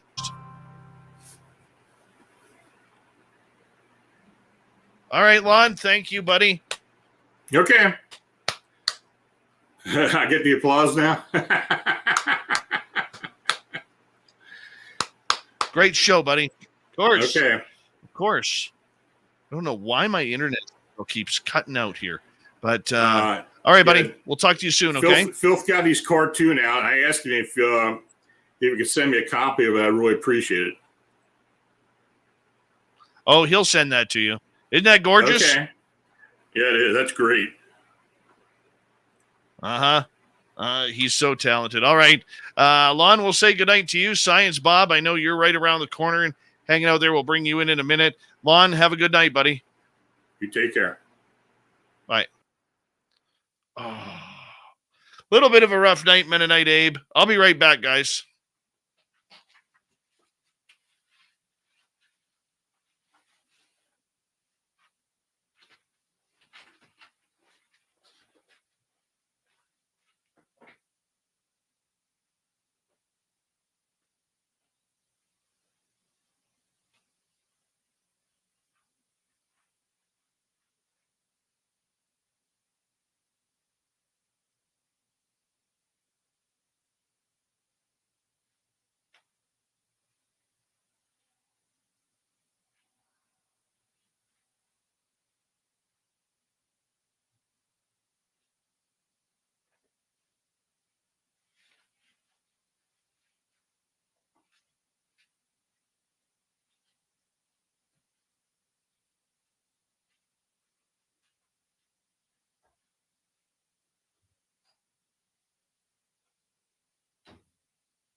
All right.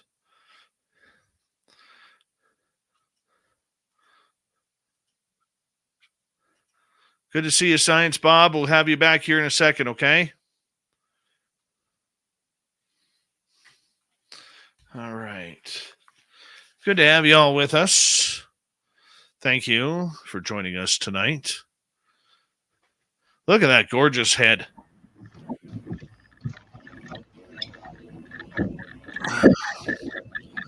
We got about a 5-minute swamp dweller, and then we're right to you, my friend. No problem. All right. All right. So we'll send Science Bob back into the green room. And we got about 25 seconds. Thank you tonight to Jennifer, Brad, Bob, Lala, Thomas, Horror Realm, and Mennonite Abe for the super chats. Very much appreciate the super chats. Marty Burback, how you doing, buddy? Good to have you here. And everyone else who's joined us late. Here we go, everyone.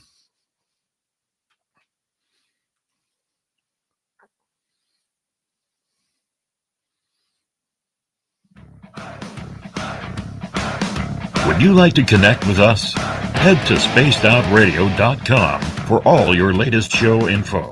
Now, back to Dave Scott and SOR. Here we go with the third and final hour of Spaced Out Radio tonight. Thank you so much for joining us. We really do appreciate earning your listening ears wherever you are on this beautiful planet we call Earth. Hello to everyone listening in on our terrestrial affiliates around North America, digitally on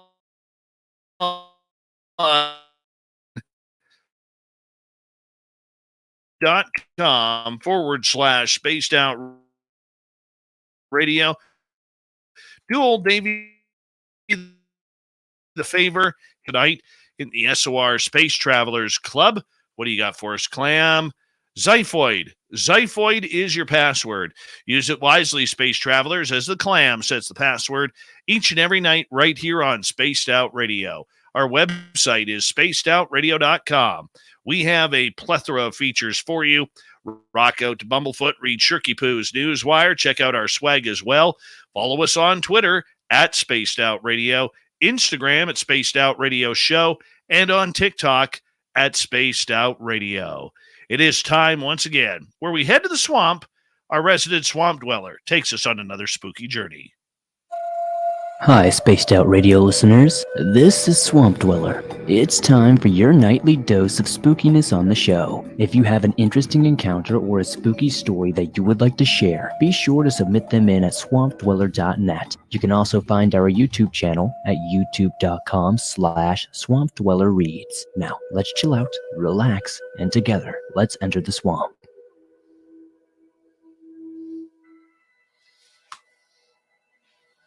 My wife and I decided to make the drive to Colorado Springs on the recommendation of a friend of mine. She had never seen the mountains before, so I figured the Rockies would be perfect. We stayed in a Holiday Inn that was right at the base of the mountain, basically, and it had a great view of Pikes Peak. As soon as we looked out the window, we could see everything.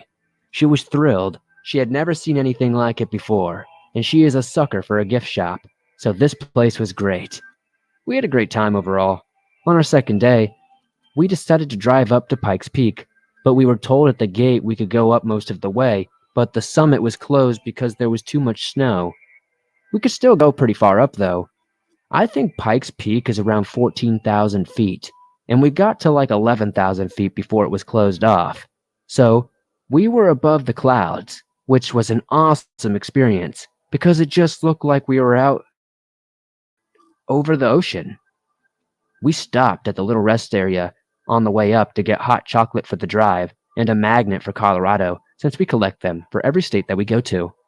It was cool because we had Bigfoot crossing signs along the way up, and it was fun to take pictures in front of those.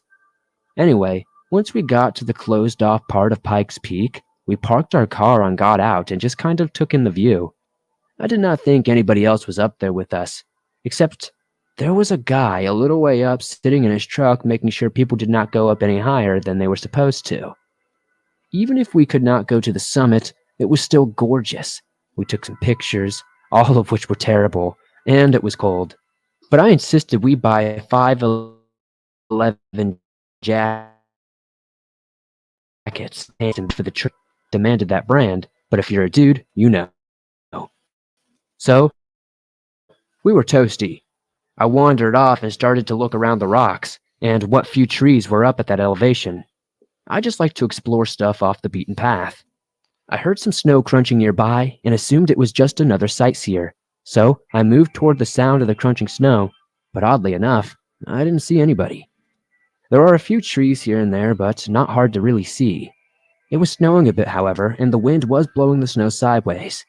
I had gone far from my wife at this point and did not want to stray too much farther, but I was honestly hoping to see a wolf or something. I found tracks in the snow and they were small. The snow was kind of deep, so I could not really tell what kind of animal made them, but it looked like a wolf. So I was really hoping to see one. I did not see a wolf. At first, I did not see anything. I followed the tracks around a tree and kind of carefully peeked around it, but did not see a thing. The track stopped there, though. I did not get right up on the tree because if it was a wolf, I did not want to get face to face with it. I'll also say, I have no idea if there are any wolves in the Rockies. I was just sort of hoping. What I did see, eventually, was a pure white thing scurry away from the exact location I was looking at. It was pure white. I'm not sure if it was invisible or just blended in perfectly with the snow. It moved on all fours, had a huge bulbous head, kind of like what you would think of a typical alien. It had a spindly body. Its arms and legs were super skinny, and its body was not a whole lot bigger. Its arms and legs themselves were long. I would say it was probably between 4 to 5 feet tall if it were standing upright. It was a bit hard to tell with it all being on all fours and in the snow. It turned around and looked at me. It had small black eyes and no defining features.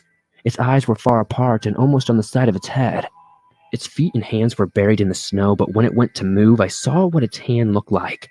It had fingers that were just way too long. Not like E.T. long, but wiry, spindly type fingers. It looked at me for just a second, and then leaped forward away from me. As soon as it landed in the snow, it was invisible again.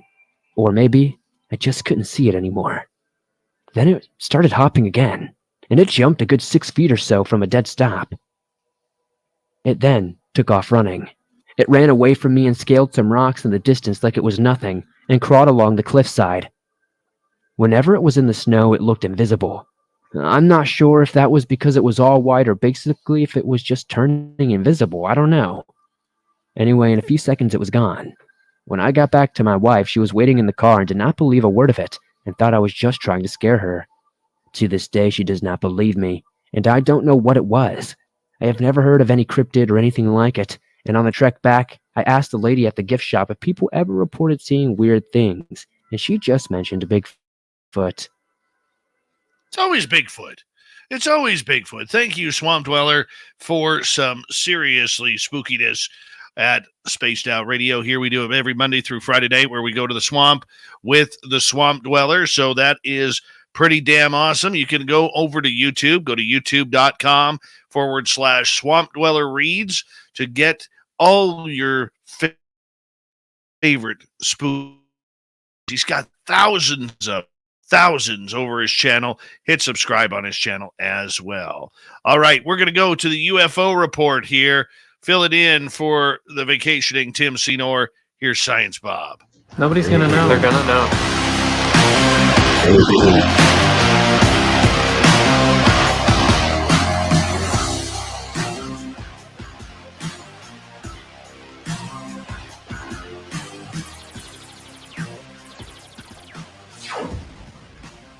All right, Science Bob is here. The reason why we brought him in is because at our round table, Science Bob and Science Bob, I mean, here we go with a lot of controversy because you were dropping bombs left, right, and center that got hot and heavy all over UFO Twitter and seemed to cause a lot of controversy around this, Bob. No, really? Yeah, I don't think I've ever had done anything where I had 500 tweets in a thread. I mean, it was pretty wild. And, that was not my intention. But as I told you during the round table, I'm just kind of tired of stuff. So it continued today. And so, for example, you and Joe Merger got into it. So Joe had a Twitter. What do you call those things? Where they had little side rooms with Twitter chatter. Twitter space. Twitter space tonight, and he had a Twitter space, and I couldn't go in there because I was going out to dinner. But I jumped in to let him know that I wasn't hiding, that I was here, that I was going to go see Chris Bledsoe. I was going to get to the bottom of stuff, just like I said I would do before COVID hit.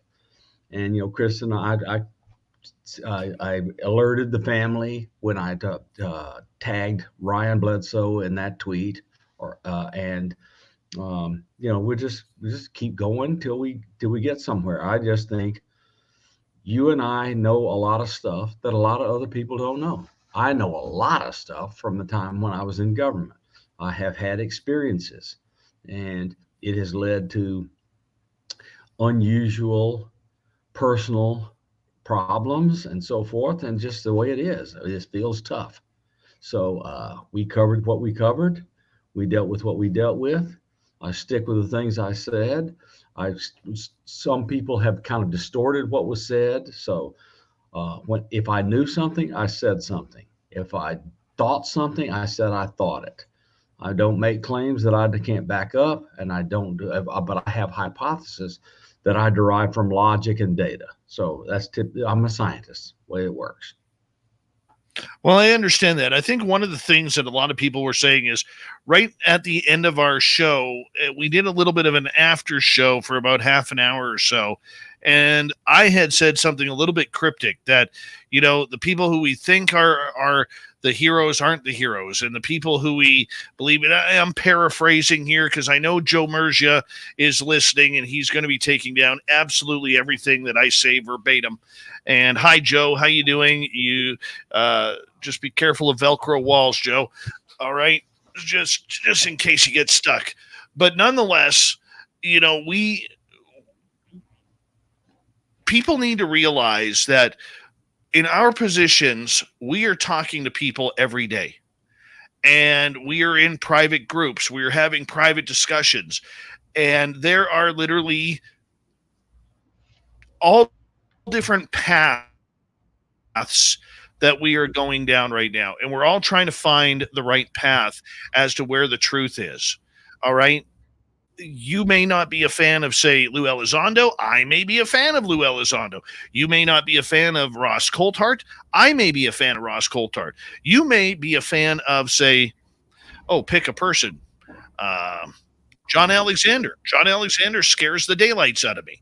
I mean, there's all these stories that are going on, and we're trying to find the happy medium. I had a great conversation this afternoon, and I hope he's listening. Danny Silva from the Silver Record gave me a call, and he was like, "Hey, dude, like, what's up? What's going on?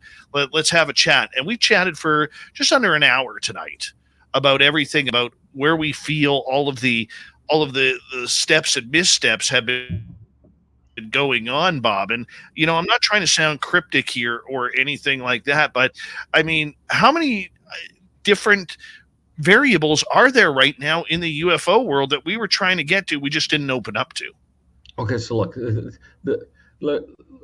Elizondo and everybody that went to TTSA, Chris Mellon, all those guys, they did very important work. But as Lou Elizondo and Chris Mellon left TTSA kind of went silent and just slowly tapered off. And then Steve left because he wasn't going to get to build his craft and whatever. So Chris Mellon has been quietly going around the world trying to get stuff. He's helped write language in the Senate Select Committee of Intelligence and the House Select Committee of Intelligence, National Defense Authorization Act, and now the Intelligence Authorization Act, which we will discuss later in the show. And I feel very strongly that Lou and all those people did great. But in the background, I don't know what Lou's doing. I know what I'm told. I don't like what I hear. And so I'm just telling you what I feel. And we made weird remarks. People thought they were weird about V and the reptilians and so forth. And I'm only telling people what other people I trust have told me. And I do not understand what Sky Ford is doing. I do not understand. I feel they actively derailed an important meeting in one of our favorite countries in the United States, set up by a favorite person of ours. And I just don't understand what they're about. I don't understand why they're doing this. And it appears to me that Gary Nolan is on the ascendance in terms of someone is kind of encouraging him or lifting him up and so forth. And he is like everywhere now. And so, what is the difference? Gary Nolan is a scientist. He's not a military person. He's not an intelligence person. So it seems that we are going to swap over and to a different kind of leadership of this business. And Gary Nolan appears to me to be taking the spiritual lead, if not the actual lead. He may not ever say, "I'm the leader," but neither did Elizondo. He just got out there and talked. And there's some supporting evidence of that, where Avi Loeb commented on some stuff we'll go over later. I made controversies in regards by to interpreting. I made a controversy interpreting what I think. I've said relating what I thought Chris Bledsoe has told us, and given I've seen some other stuff, I also don't believe Chris has his interpretation exactly right. But anyway, there we go.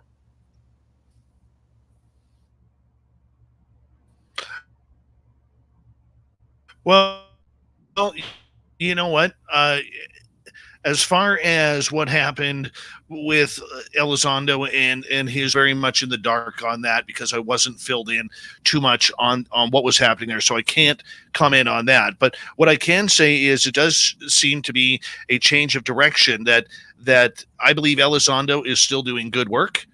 I don't know if I agree with the idea that, he's talking about being the voice of the public on one side, but on the other side, here he is working for Space Force regarding UFOs. To me, that's a little bit contradictory, and that is nothing that I wouldn't ask him. So it's nothing that I'm afraid of. I don't think it's an insultive piece saying Elizondo's a bad guy or anything along those lines. I strongly believe that that's a question that needs to be answered. So do I. And so the supporting evidence that I have for he's gone back to what he knows best is this stuff that I talked about happening over the Teddy Roosevelt, where these things showed up in the hundreds to thousands and were seen every day for months.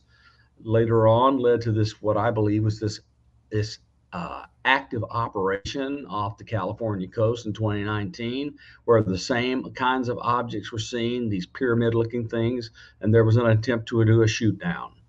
And I think that's Elizondo's bread and butter. I think people in the government think something's coming. And I will read you part of my UFO report assembly is the Congress in the latest bill in today's story says the number of UFOs and their sightings is increasing exponentially. That's number one. So dramatic increase in UFO sightings exponentially. And number two, they have said, they've implied as strongly as they can, they are of non-human origin. All right, let's get to a question here from Jeremy. How come some of you guys who know stuff but can't say anything get a pass for not telling us, but others get bashed for it? I think at this point, if I may start with this, Bob, I'll talk about it from a journalistic level. You talk about it from more of a secretive level as former CIA and NRO. But for me as a journalist,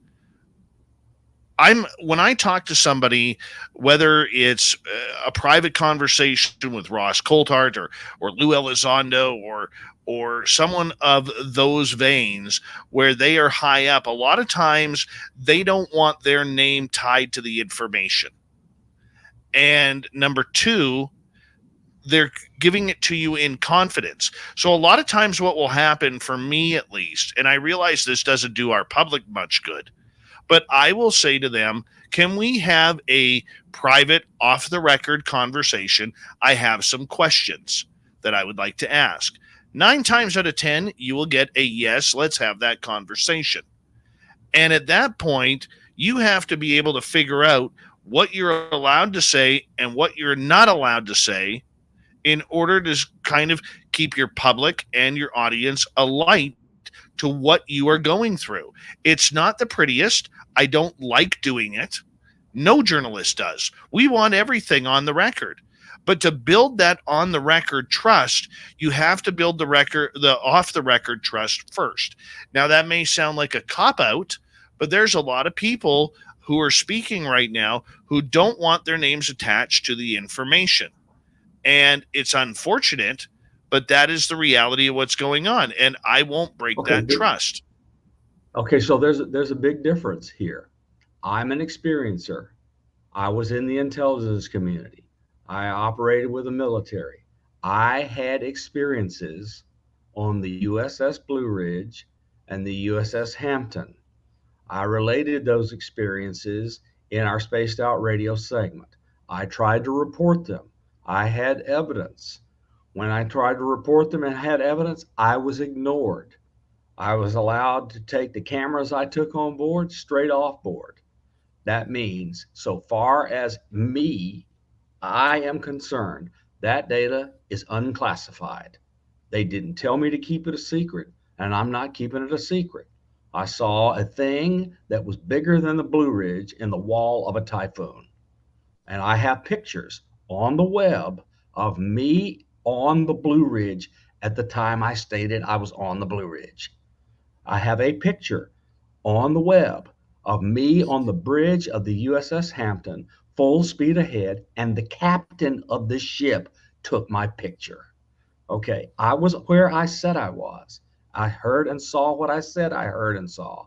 And no one I reported this stuff, no one interrogated me. No one came and said, don't talk about it. I'm telling my experiences. And anybody that doesn't like it, come on, because it's unclassified.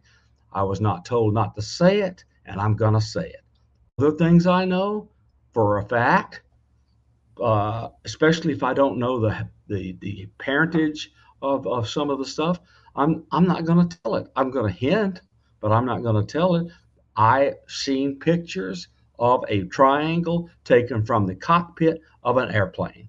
I'm not saying anything more because that was taken with really good equipment. I've seen pictures of things that look like a Batman balloon that were taken by the iPhone of a Wizzo in the back seat. That's unclassified because no one told him he couldn't take his phone off the airplane. That's how it works. Okay, so there's some of the stuff is out there, some of it isn't. My stuff is now out there because nobody told me I couldn't, and that's the way it works. That is very interesting, Bob. And just to throw a little humor in here, Joe is asking, Bob, did you have hair in that picture that got taken away? So no, and my hair fell out in the in the late 70s. So no, I had no hair in those pictures. Beautiful. Beautiful. Now, Bob, what we're going to do here is we're going to run with you until the top of the hour. We're going to skip Shirky Poo's news tonight because this is just too important. If anybody listening has any questions in our YouTube chat, which is normally where we take our questions from the chat room, please feel free to ask away. That yes, even you, UFO Joe, if you want to ask in, come on in and ask. Because when we come back, we're going to get into some different types of stories that we were talking about. Are there different factions trying to control ufology? Who are they? What are they about? And why all of a sudden are the big names coming out as experiencers? We'll be back with more Spaced Out Radio right after this with Science Bob on the UFO Report.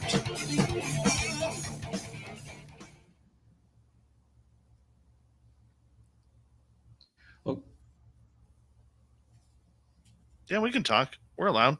Okay, good. So when we come back, let's cover the Intelligence Authorization Act for 2023. It has everything people want to know. The Congress declared these craft are not human. The Congress declared they are a threat. The Congress declared they were transmedium, and they've authorized an office with full budget to go after them. So that is in the Intelligence Authorization Act 2020. Just let me go over it. Sure. Thank you to Steam Train Mark for letting us know we are alive tomorrow in the future, Bob. We made it another day. We made did it. Indeed. And I had hair yesterday, and I still have hair today.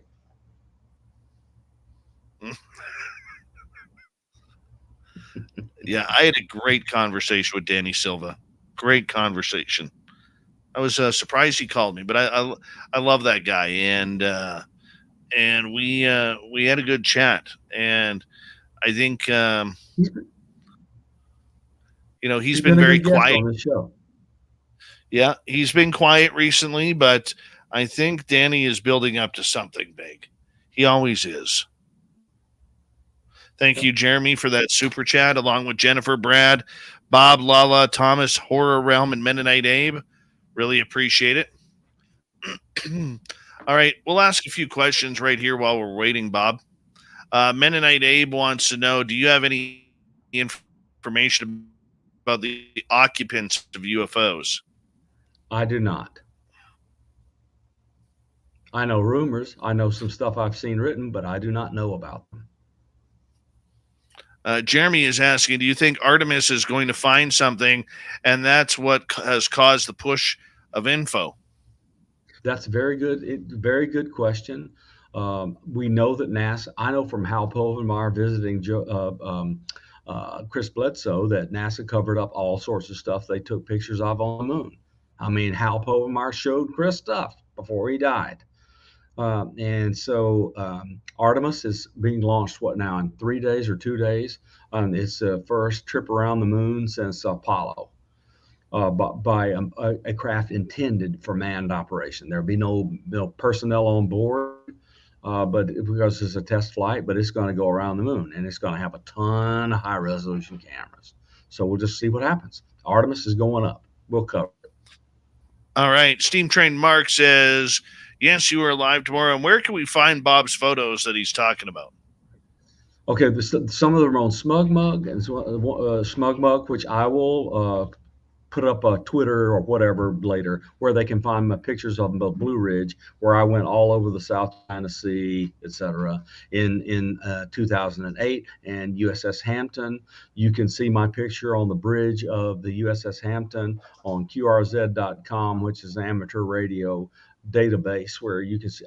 I will put that picture up separately with my picture on the Blue Ridge, and I will tell when it was, and I will tell where I was. With the Blue Ridge, I will not tell where I was on the Hampton. That's still classified. We'll get to one more question here. It's from YJ. Are you concerned that Congress is just playing out a scripted act in the same way NASA is? Yes, they are playing out a script, but it's a script of their own design. They're sick of this. They're sick of crap. The family's falling apart. They've lost control over the Congress, and this crap is about to come out. Asteroid is wondering, and I love this question, with what weapon will they use to go after UFOs or UAP? I do not know the answer. I know that all sorts of things have been attempted. Mennonite Abe wants to know, what's your thoughts on the Calvine photos? They are very cool. They're very high resolution. They're really neat. They have a nice history. It's taken forever for the guy to bring them out of hiding and into the public, but I don't know how they were done. I can't, this digital stuff online, I can't analyze the photo, so I'm not going to comment. Hey, Red Panda Koala is here. How you doing? Everybody should go look at this guy's channel. He's got a great channel. One of my favorite videos of all time is Red Panda Koala's coverage of John Trump working for Vannevar Bush, and that's Donald Trump's uncle. Hey, Red Panda, could you do me a favor? Could you get me your contact information? DM it to me on Twitter. on the Spaced Out Radio account, because I want to try and get you on as a guest in late September, early October, if you don't mind. Yes, So if please, you could, Les, that please, would be please come great. on. Yeah, Please we need come to get on. him on. All right, here we go, guys. Stay tuned. We got about 5 seconds before we're going to launch here.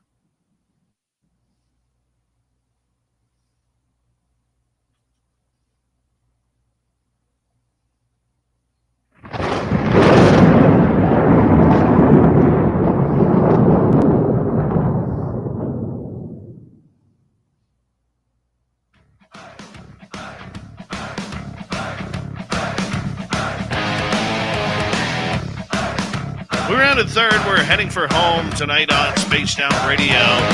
Thank you so much for joining us. We really do appreciate it. I want to remind you that if you've missed most of this show or others, check out our free archives at youtube.com/Spaced Out Radio. Do old Davey the favor. Hit that subscribe button. Our website is spacedoutradio.com. We have a plethora of features for you. Rock out to Bumblefoot, read Shirky Poo's Newswire.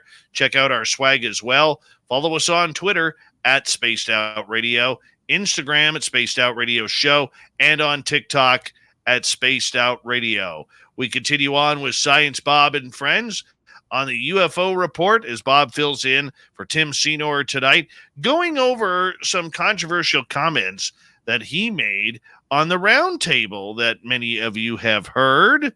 And that video has now been viewed, I think, over 4,000 times, Bob. I mean, people are getting quite reticent about it because they don't know what the hell you were talking about, or even me. But that's okay. Well, we're here there you to go. define it all. All right. Let's cover a little news because I think it's important. If you don't mind, Dave, I put together some news stuff, and I think we ought to get through it. Okay, so look, Congress passed the Intelligence Authorization Act for 2023. This is the bill that comes out of Congress that gives budget and orders to America's intelligence community. And in this bill, it says cross-domain transmedium risks to the national security of the United States are growing exponentially. This means the number of UFOs interacting with us in places they should not be are growing exponentially. And the second thing they said in there is they want to distinguish between UFOs that are human-made and those that aren't. So the document says temporary, non-attributed objects, or those that are positively identified as man-made after analysis, will be passed to appropriate offices and should not be considered under the definition of unidentified aerospace undersea phenomenon. The office that's funded will not look at human-made objects. You do not give that big a budget to things that are human-made. Okay, so it's a national security threat because they keep entering the airspace of U.S. military in action. So I'm telling you, they are very concerned. The number of sightings is increasing exponentially. That means it doubles every 2 minutes, okay, or whatever number. It's ridiculous. So it's really growing rapidly. And what does this say to the military and the intelligence community? It says somebody is flying stuff over our stuff. Well, what do we do when we fly our assets over other people's stuff or send our boats or our submarines near other people's territory? We're doing reconnaissance. They believe these craft are doing reconnaissance. That's what their job is. See something, do something. They see something, they're saying this looks like reconnaissance before a military action. That's what it looks like. And that's what this budget authorizes. It says no more hiding, bring this stuff out in the open, and anything we talk about in these committees, whether it's secret or not secret, it will not be about human-made objects. That's a big deal, and it's signed. Okay. So with that being said, how does that tie into the different groups, factions, whatever you want to call them, with their ideas of what disclosure should be? Because this is something we kind of talked about the other night. Well, look, the factions that controlled Congress and these secrets has lost control. So Congress is taking the reins and is saying, we've had enough. You've lost control. We're asserting control. We control the budget. We are exercising the golden rule. He with the gold rules. And that's the way it works. The Congress is saying, this is our prerogative. We're setting the agenda. We're giving you money. You will do what we say. And so it says everything after January 1st, 1947, come on out. You can talk about it. It doesn't matter how secret it was. You're no longer bound by your secrecy as long as you're talking to us. Now, I got reamed in one of the Twitter space about this wasn't public disclosure. And no, it won't necessarily be public disclosure. But I really believe that there are a bunch of people in Congress who, having heard classified data about threats, will insist upon public statements being made. That's what I believe. Now, will I be wrong? I hope I'm not, because it's time for the secrecy crap to end. Well, I think too, Bob, we also have to look at the fact that being in a military-industrial complex, we're only going to get so far. They're going to try and control the narrative. They're going to try and fight this right to the end. And I really don't see, as much as you believe, I really don't see anything. I see definite evidence. What evidence do I see? What evidence do I see? I see definite evidence. What are the evidence I see? I see that Gary Nolan is stepping to the forefront. Avi Loeb is commenting on all these stories. They are not military. They are scientists. They are not going to keep stuff secrets because they do peer-reviewed publications. Those two guys are coming to the forefront. This says to me the military is also losing control, and it's going to be dealt with in the scientific community by two stars in the scientific community. Okay. So and I agree with you that I really do believe that Gary Nolan, the scientist from Stanford University, is really becoming the face of the franchise over Elizondo right now. Okay. With that happening, both are part of the Galileo project. Is there any animosity or divide between the two? I only know a little bit of Avi Loeb's personality, and he controls the Galileo project with pretty much an iron fist. I don't see Gary Nolan going for that. I don't. Gary Nolan is a very independent person. He made loads of money between the mapping of the human genome and CRISPR-Cas9, inventing technologies that were crucial to all of that. And Gary Nolan has a massive lab at Stanford. He doesn't need Avi Loeb to be a superstar. So I just don't see Gary Nolan kowtowing to Avi Loeb at all. He's going to be independent. And so far, my interactions with Gary have been positive. As you saw in our private conversation with him, when we asked him to be on Science Bob in October, he answered within seconds that he would do it. And he and I are having a private conversation after he returns from Europe, where there is the meeting we all secretly know about. And so anyway, it's not my job to tell about it, so I'm not going to. I don't want to get anybody in a mess. And I don't know what happened. I'm just telling you, there's this meeting in Europe that happened, and there you go. This about this topic. And there was a meeting to be held in Canada that had our other folks. We just out it, and it was going to talk to Paul McGuire, your friend who'd been on your show that you helped bring people to, and the meeting didn't happen because Skyfort derailed it. That, once again, I can't comment on that. I get it, but I'm willing to comment. They derailed it. Okay. I will have to look into more information as to why that happened. But the idea behind Okay, I guess one of the things that Danny Silva and I talked about was there's a lot of strange things happening right now. No Okay. kidding. Okay. Like, for instance, one of the worst kept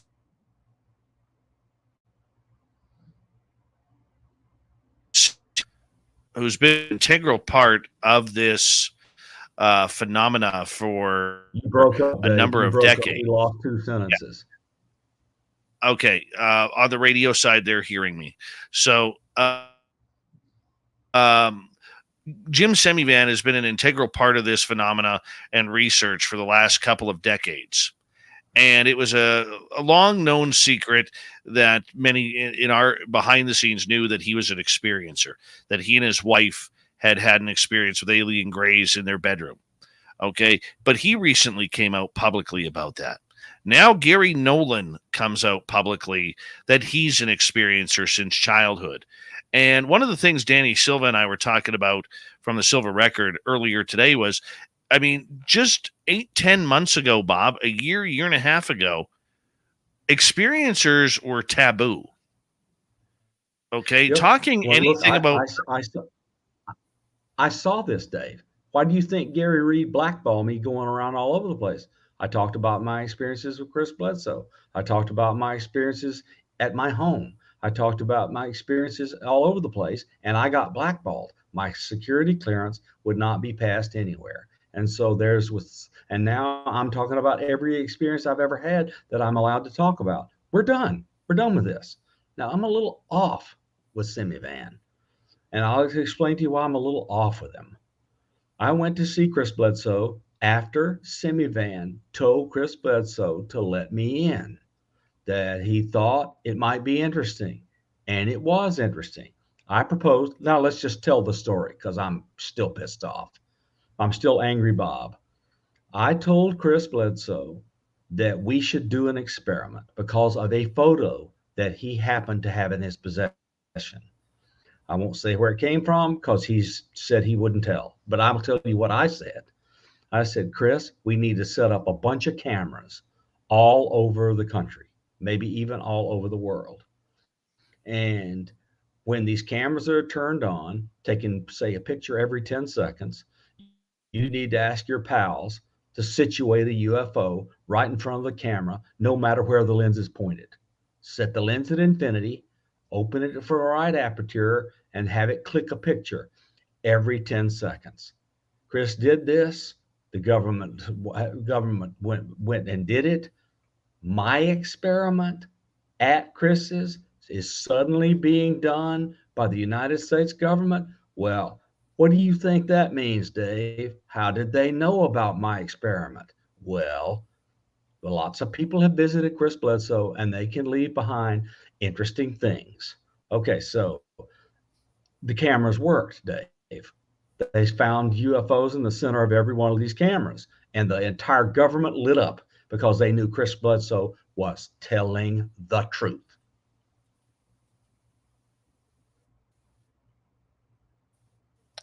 Science Bob is here today on Spaced Out Radio for the UFO report, clearing up a lot of the information that he put out during the roundtable discussion that we had recently, and it caused a little controversy. So this is kind of where we are. Bob, you know, one of the things that has come up, it came up on Twitter today, it came up with phone calls that I took all day as well, and that was in regards to these groups or factions that are trying to hide behind ufology and the pending alien crisis that's going to hit this planet.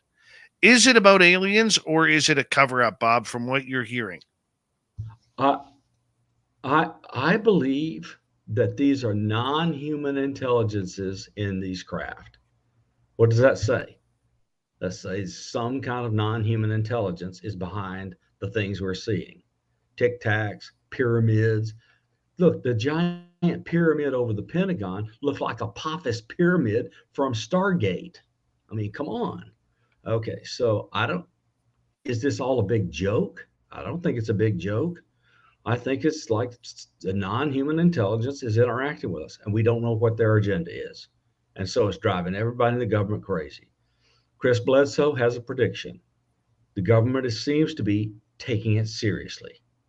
Just given his actions with these cameras, they claim, maybe Chris knows what he's talking about. That's the deal. It's straight frigging logic. If they take the experiment seriously and it works, they have to take the other things that Chris said will happen seriously, or they are guilty of dereliction of duty.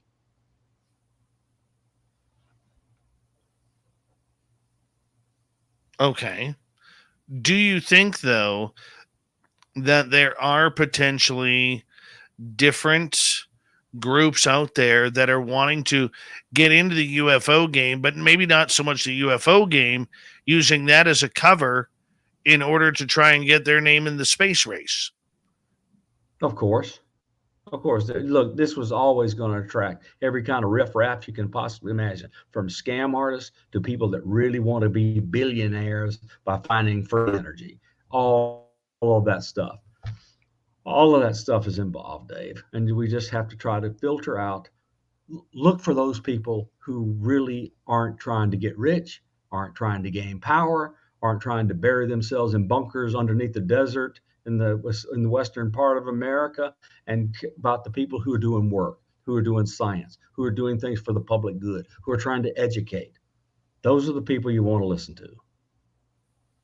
So getting back to the whole Chris Bledsoe scenario, where you and I kind of had a little bit of a hot debate on whether this is having religious connotations from Revelation to where we are now.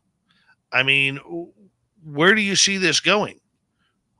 Okay, so Chris believes that we're seeing the end time kind of things that are in Revelation, in the sense that they told him that they saw a big deal happening in 2026 in July or whatever it is. And so he believes that's it, because Chris is a deeply conservative religious man. And I'm telling you that I don't know. I've never seen the lady. I don't know what she told Chris, but I do believe this experiment. I do believe the government's reactions to this experiment. And the right thing for me to do is keep an open mind. And I don't exactly believe Chris's interpretation. I believe it is a non-human intelligence that could be manipulating Chris using his belief system. Hey, we haven't had any experiences with their memories manipulated, have we, Dave?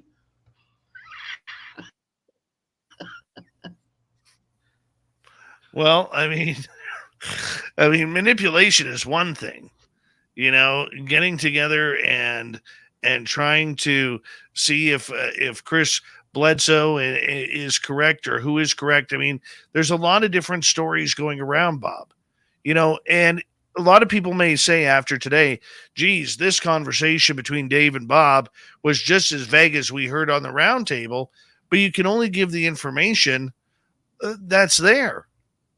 Yeah. You can only give the information that you're allowed to. I'm not going to leap. I'm not going to leap to speculation. I'm going to say what I know, say how I found it, and that's it. I'm not going to speculate beyond what I know.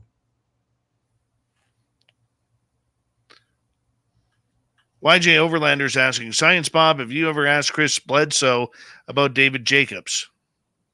Yeah, as a matter of fact, he has talked a little bit about David Jacobs. I think they've had conversations, because I think David Jacobs wanted to do a regression on him, but I don't know if anything ever happened. I believe Yvonne Smith may have done his regression, and there, it may be revelation or not, his regression was taped. He has a tape of his regression. Wow. Do you think then, Bob, that the UFO, I'm going to ask you point blank here.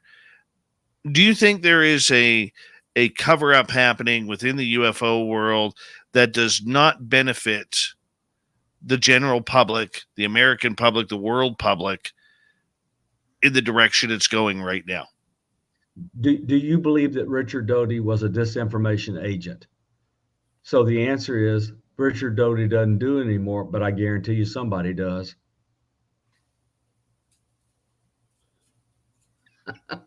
I mean, we do know. I mean, that's just Jekyll and that's just more conjecture right there, Bob. And I mean that being all polite to you and everything, But we all know in this community that there are a number of people who are connected, watching over this field. And everybody has to say. But do you believe? Go ahead. I believe all of my heart that there are people out there spreading disinformation. And you just go around any story, you see all sorts of people screaming at you and me, and it's amazing to me. So just look at people that I consider to be friendly. Joe Merja and I had a friendly conversation inside his space, and then he said it was great that I showed up in his space. And his co-host in that space is a friend of mine, and she said she disagreed with me. Look, and that's people that I don't think are disinformation. People disagree, but disinformation agents can take four sides from four different directions and stir the pot and confuse everybody. That's their job. I agree. By the way, just here, El Ovnivore challenge to UFO Joe, a steel cage match, no time limit. Loser leaves ufology in Vegas. The challenge has been set up. El Ovnivore, a hardcore night of wrestling. Loser leaves ufology. God bless Joe for taking this deal. Please take it, Joe. And Science Bob, thanks for stepping in for Tim Senor tonight. Very much appreciated. Thank you to Swamp Dweller for hanging on out with us. And, of course, our guest, Lon Strickler, all night long on Strange Days. We got Mr. Ron Bumblefoot Thal rocking in the background with Little Brother Is Watching. Bumblefoot is the official music of Spaced Out Radio, rocking us in and out of every single show. Get your horns up for the guitar god himself. Special thanks to everybody listening in at home, at work, in your cars, wherever you may be. Thank you to everyone in our chat rooms tonight. YouTube, Twitch, LGAB, Facebook, the Space Travelers Club, and on Twitter at Spaced Out Radio. I know you're out there somewhere. Remember, this show is copyright by Spaced Out Radio and SOR Media Ventures Limited. Thank you so much for choosing to share your evening with us, because together, my friends, we're watching. We own the night. Mr. Bumblefoot, we need a favor. We need you to take us home.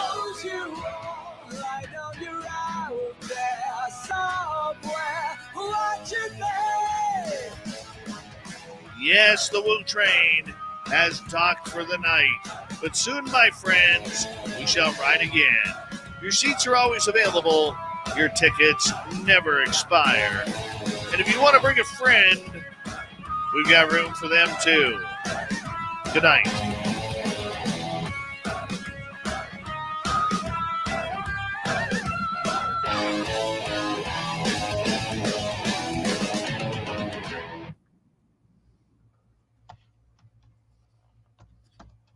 I almost feel scared for UFO Joe, because El Ovni has literally put the gauntlet down. And I don't trust that El Ovni Volador at all, Bob. I really don't. He's mean. He's very, very mean. Very mean. Very mean. And I feel, I wouldn't want to step into it with him. I personally wouldn't. Maybe on the ice, but definitely not in the squared circle. Definitely not. And now that the gauntlet has been dropped, let's see if UFO Joe picks it up. Okay, so let me drop something into the chat room, since I can put a link. Yes, because you're a wrench, aren't you? Yep. This is my picture portfolio of me on the USS Blue Ridge in 2008. Hundreds of pictures. By the way, Nicole had a question for you. What do you think, Yeah. Bob, about? So a missile attack from a submarine.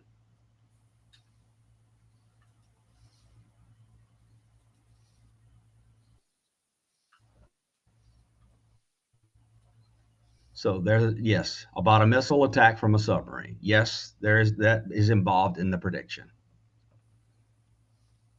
I'm not saying where. I don't know. All I know is what he said. I just don't want to go there because look, I don't want to alarm the peoples in the regions involved in this conflict.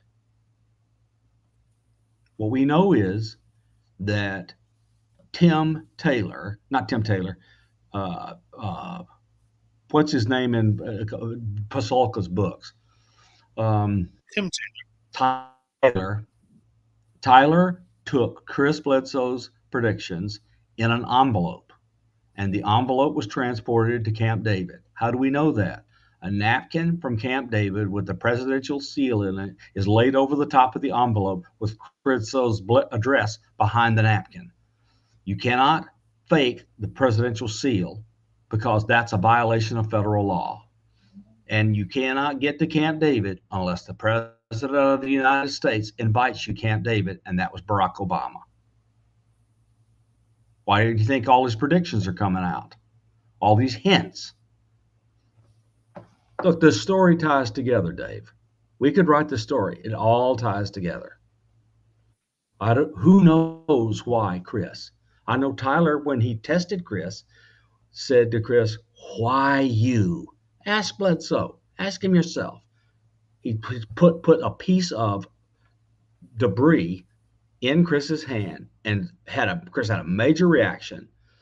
And Taylor said, why you? Tim Taylor said, why you? And everybody else wants to know, why Bledsoe? What makes him special? We don't know. I think Chris doesn't know, but he's somehow special. I know when he was 10 years old, he was shot in the back with a shotgun. He should have died. And he lived with almost no visible infirmity from it. You can see scars on his back, but his lungs work, his shoulder works. What does that say to you? This is a shotgun blast at nearly point blank range to his back. I've seen the scars. Okay, it's just telling you something protected Chris. For what purpose, I don't know.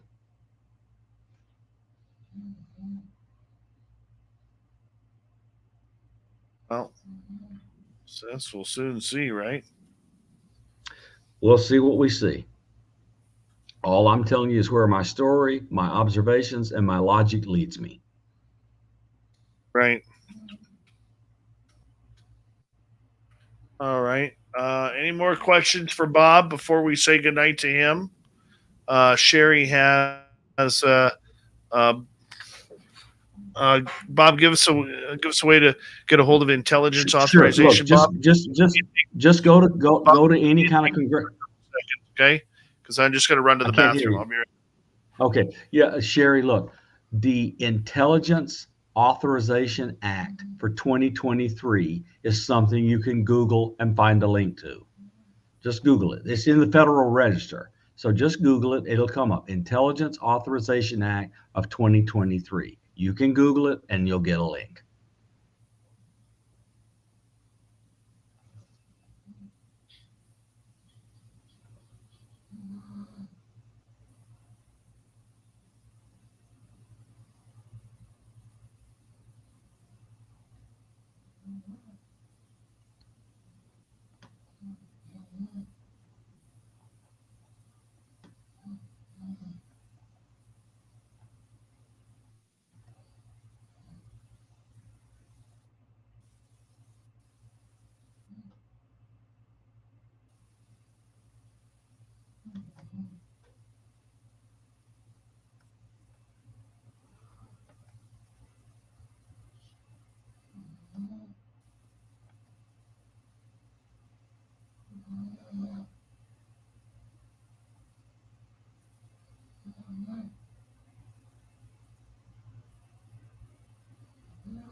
Well, I'll type too. Yes, Stephen Trey and Mark, several who were on the bridge with me saw it because I saw them looking. And how many, I don't know. We were going through a typhoon. It was 90 knot winds and 40-foot seas. The ship was bouncing up and down. People were puking around everywhere. I never saw so much puke in my life.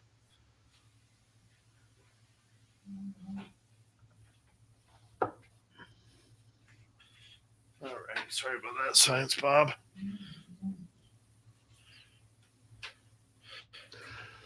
And let me see if I can send out the other picture from qrz.com.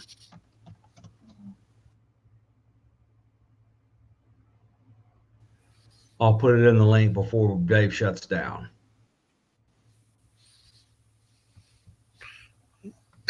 Mm-hmm.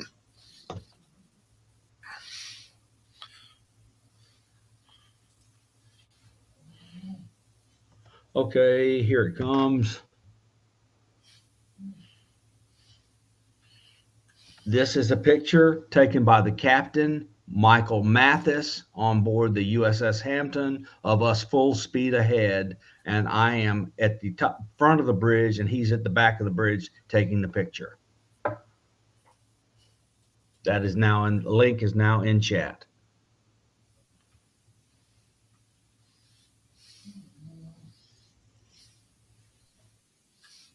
From clear, Joe, that's a submarine. You can see the bow wake. You can see the bow wake coming over the front.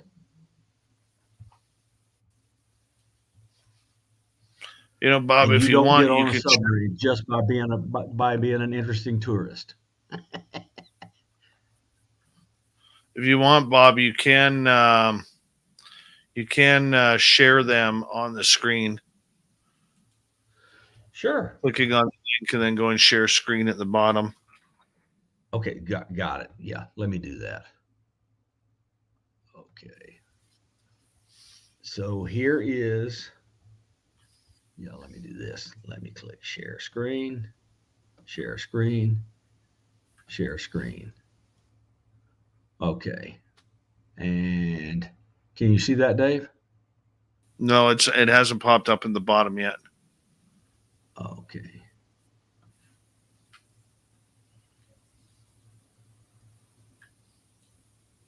Do I want to do window or entire screen? Probably Chrome window. tab. I'm going to do Chrome tab. Here we go. Yep, that works. Okay. There we go. That picture is of me on the bridge of the USS Hampton in the 1990s, and that is the bow wake coming over the front of the submarine because we're full speed ahead. Okay, now let me find the other one.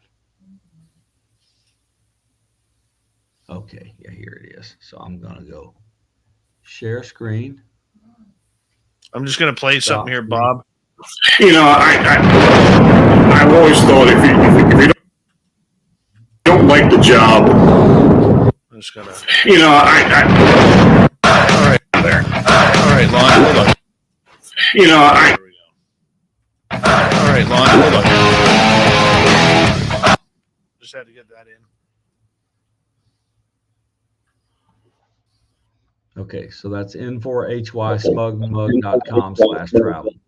You can see that I took these pictures on Corregidor when I was being a tourist, when I was en route to Manila, when we were coming into Kota Kinabalu, in the transit to Singapore, when we stopped on the USS Blue Ridge in Jakarta, and Bangkok in 2008, where I embarked. I embarked on the USS Blue Ridge in Bangkok and rode up several for a long while. And we went through a typhoon, and in the wall of the typhoon, I saw an object blocking the rain coming down.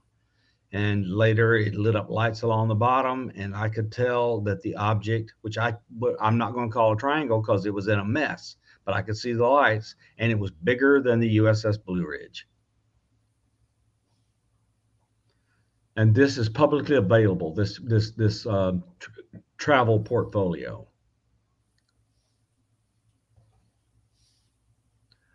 Can I stop sharing now, Dave? Yeah. Okay. Whatever you feel comfortable with, buddy. Okay, so people, I'm not a liar. Well, the stalker, how you doing?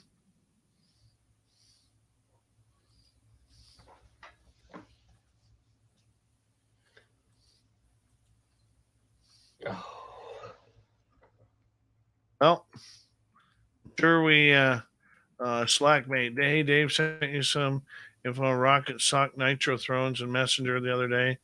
Great see for Jessica and staff. Not an endorser, just great products. Had mine for years. Can you leave all that in the YouTube video, Dave? Can I? Yeah, do it, please. Leave it in there. I plan on it. Good. I mean, it's important. I want people to know I'm not a liar. And the one on the travel on the Blue Ridge, they can click on every tab and see every picture. They can see that I weighed about 320 pounds when I made shellback. That was a big deal. I crossed the equator. I was tortured like hell and back, and I was made a shellback, which the King Neptune dobs me a willing shellback because I crossed the equator. Nice. I had to push my food around with my nose and eat it with my tongue. Why? It was a hazing ceremony for you to become a member of King Neptune's court. And anybody who's in the chat room knows that I know what a shellback is by me telling those stories. They know what a shellback is and what I had to go through to become a shellback. They know I went out with the Navy. They know it because these stories are apocryphal about the torture you go through to be a shellback. Gee whiz. I was just glad I didn't have a heart attack. I was so friggin' fat.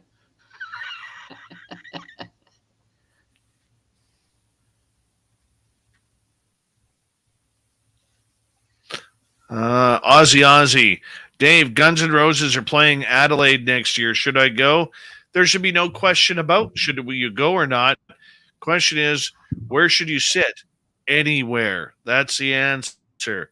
Yeah, Just get boy, in I there. heard him. I heard them play with Carrie Underwood out in California on the Sirius XM country music channel, and Guns N' Roses sounded great. He has recovered. You know, I will say this, that Carrie Underwood does a great version of Paradise City. Thank you for your service, Dennis.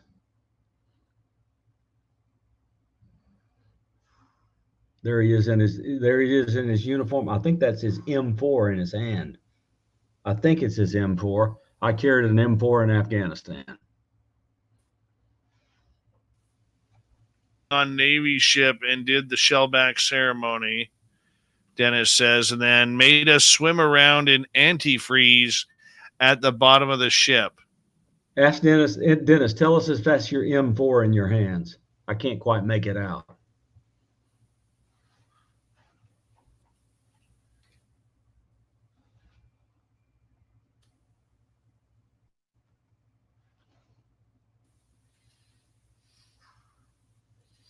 I'm pretty sure that's his M4 or a sniper. I can't quite make it out, but he's in uniform. Thank you for your service, Dennis.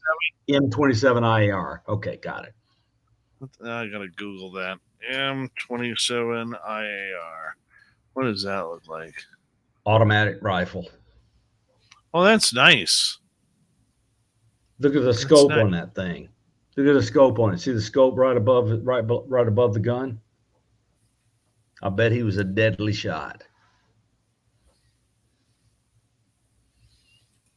Asimov wants to know, did you see anything strange in Afghanistan, Science Bob? Yeah, about 100 and something Chechens that didn't make it more than 15 minutes.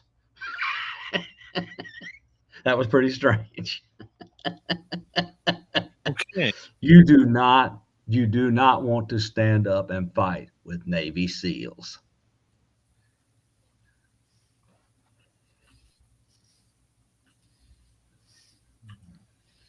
I don't blame him.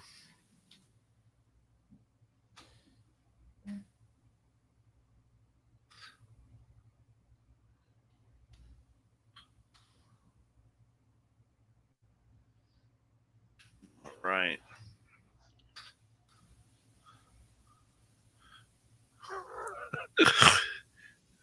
Hey, G, what's going on? What are you still doing awake? It's 3:18. Guy your age should be way asleep by now. I'm too old to be this awake at 3:18 in the morning. Good night. All right. Good night, Bob. See you, pal. Chat with you. Good night, everybody. All right. That's Science Bob, everybody. Appreciate him.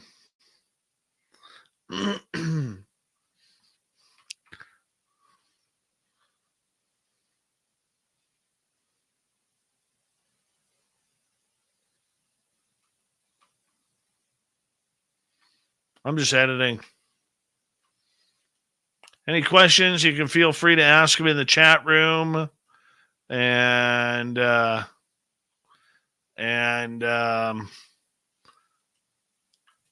try and answer them.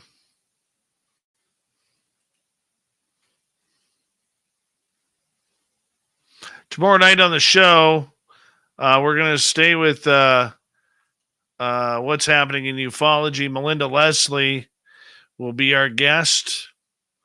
It's going to be pretty cool. See what she has to say.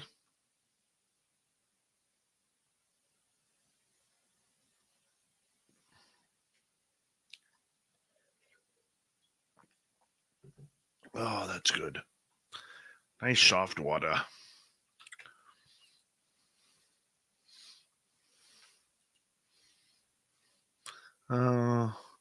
What do you like to do most in life?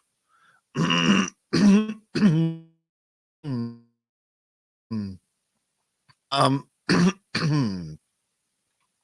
like to drive in the forest. I just like driving. Doesn't matter where it is. I just like driving. I could drive everywhere.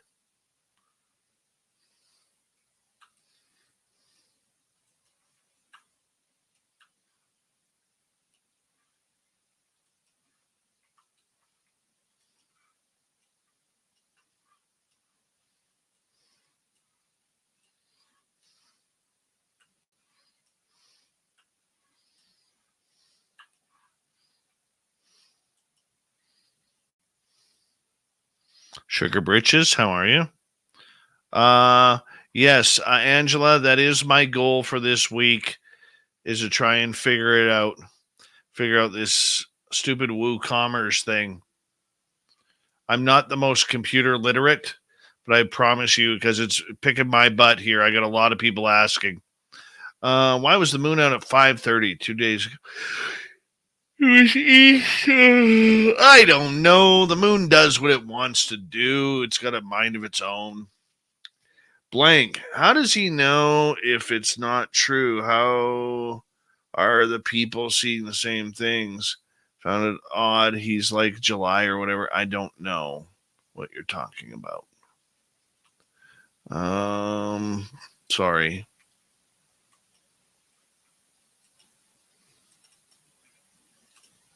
I don't know what you're talking about.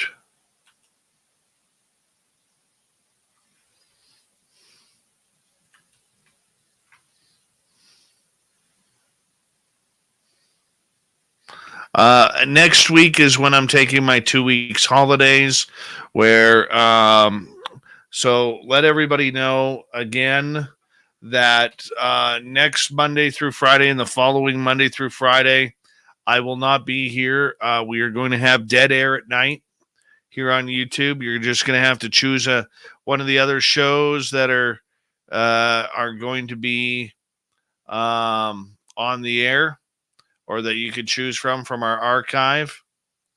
Because I'm going to be taking 2 weeks to get some serious work done for the business side and to catch up on some sleep. And I'm very much looking forward to that. So, little Marky Spender, how you doing there, Stinky? Little Timber Hunter. There he is. Now I can't ask Bob that question because he's gone.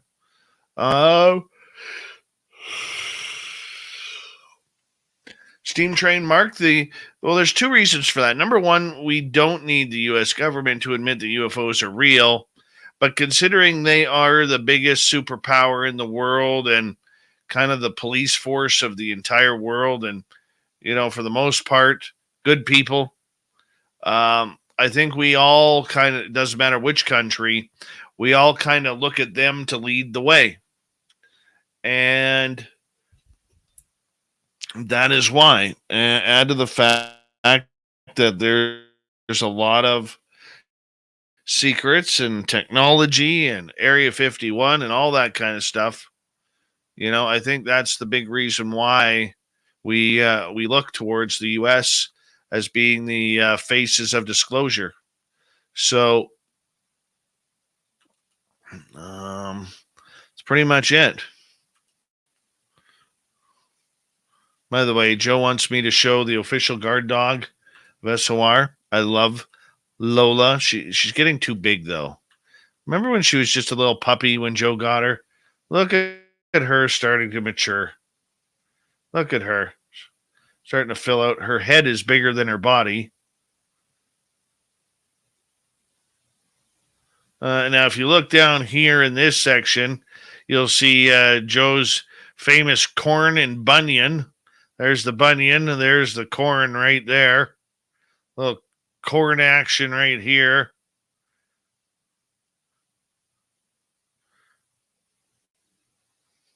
Probably got one of them rotten toenails. But hey, his hair looks great. Look at that hair. Fantastic. Don't know what the hell this couple of corns and a bunion are doing there, though. Poor dog is there saying, "Hey, Pop, do you want me to nod off or what?" I don't know.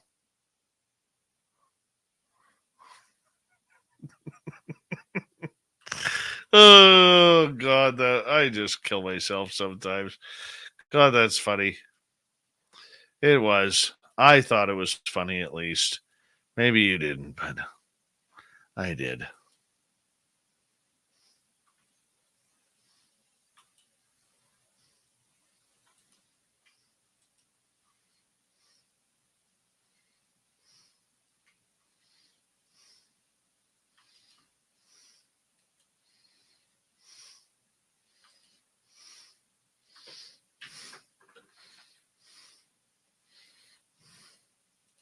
Hey, Joe, she's all legs and she loved my corn toes.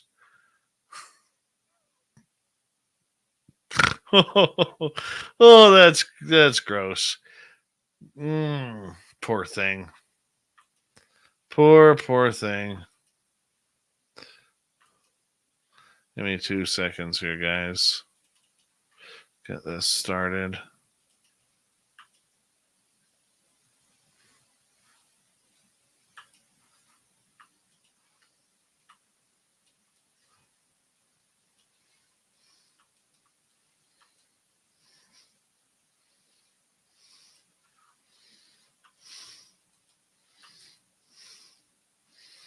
All right. Hi, Jenny girl. Yes, I have good skin today. It's not very oily. It's not very, it just feels good. Just feels good.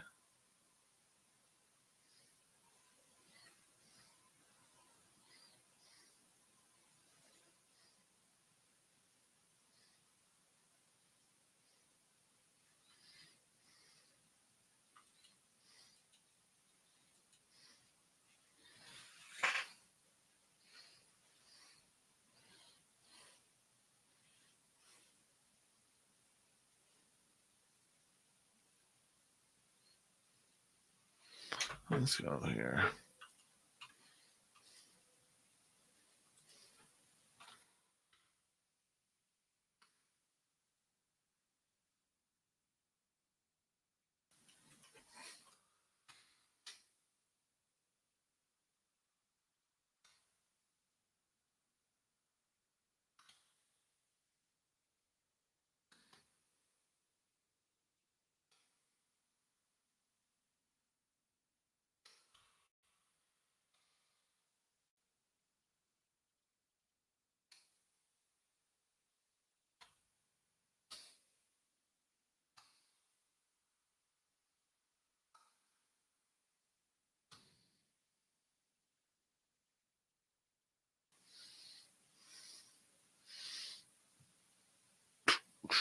Any other questions? Excuse me.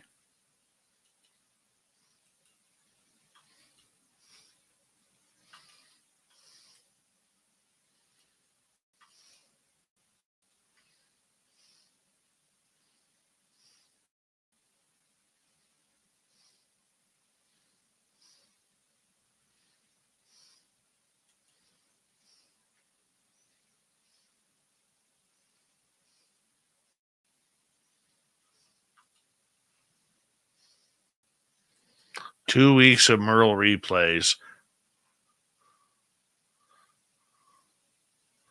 Oh, there we go. Lola just ran into the California woods, barking like crazy to protect Spaced Out Radio headquarters' secret California location. That's right.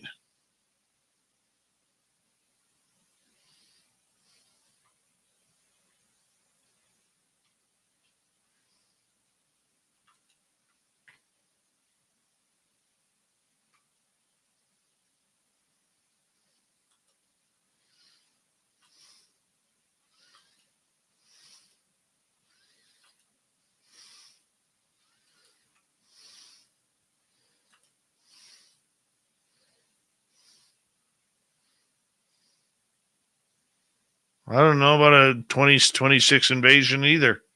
I thought it was happening in 2025. Oh, well.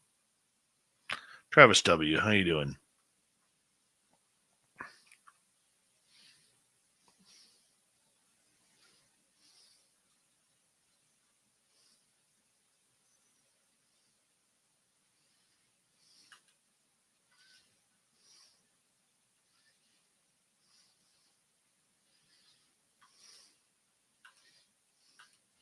We'll go see what's happening in Africa here momentarily. Let me just get this started here.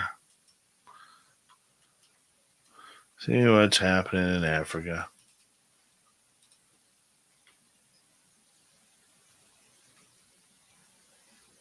See what's happening in Rosie's pad. Nothing. Zero, zilch. Couple of big elephant poops right in the water. All right, where are we going next?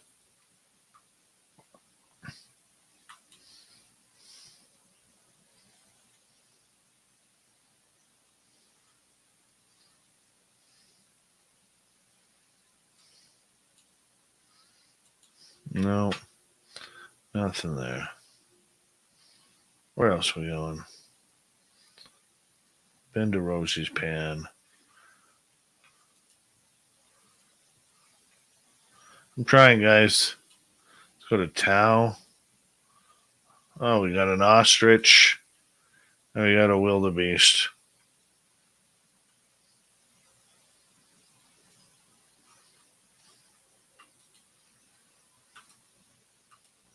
I like ostriches.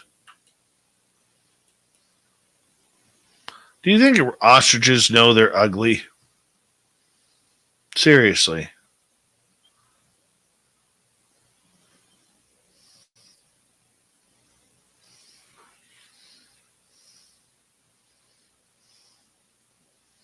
I don't believe anything that's on Project Unity, Angela.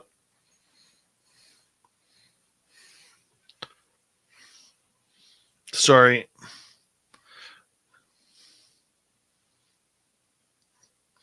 I will say this. Jimmy Ando is not a nice person.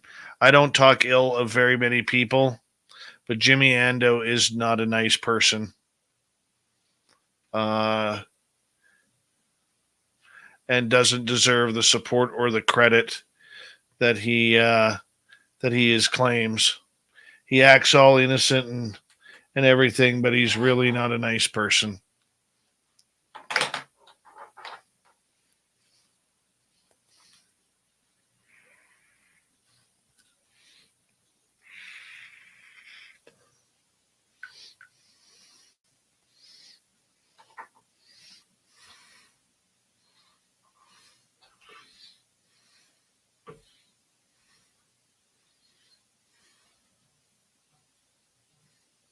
One sec, guys.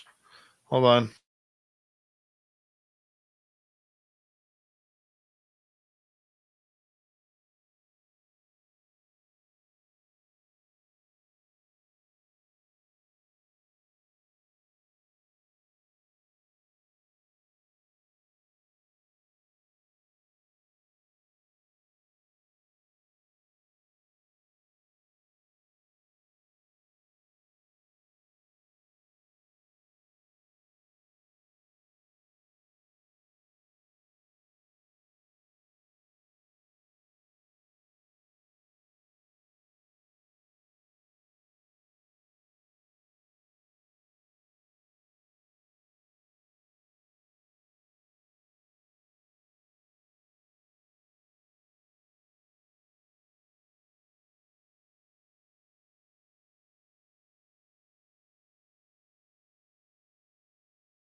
Sorry about that.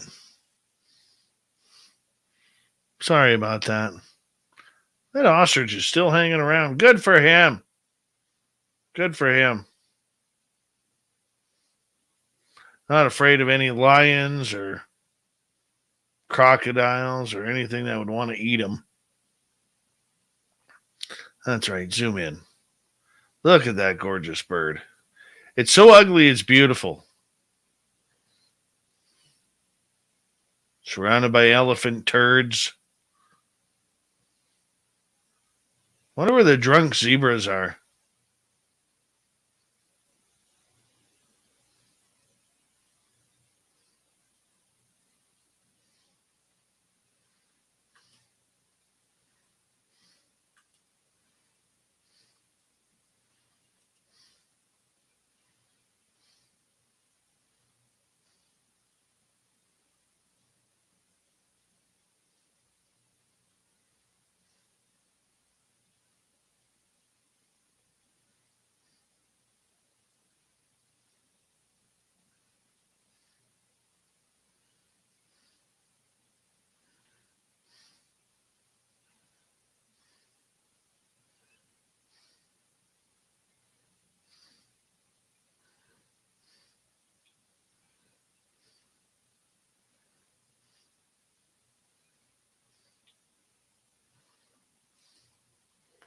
All right. Ostrich left. Come on. What are we supposed to do now that the ostrich is left? Oh, let's go somewhere else. We're not going back to Rosie's pen. Nothing's happening there. I'm going to the bridge. There's nothing ever happens there.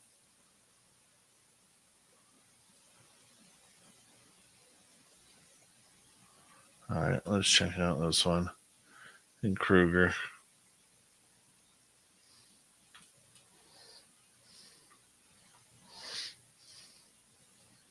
Great. We're staring at a brick wall.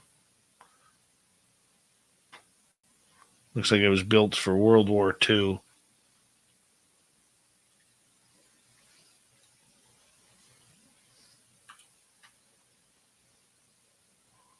Anything?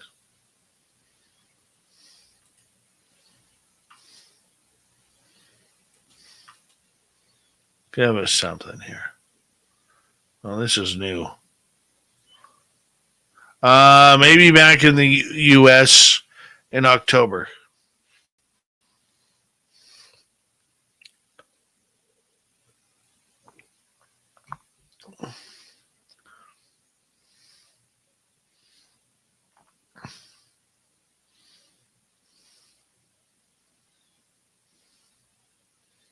I have to see if my lovely lady gets her passport in time or not. And if she does, we're going to go. She needs a trip.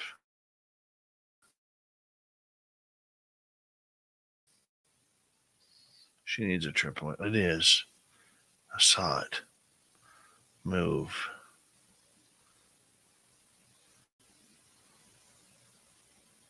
Oh, maybe it was a bird.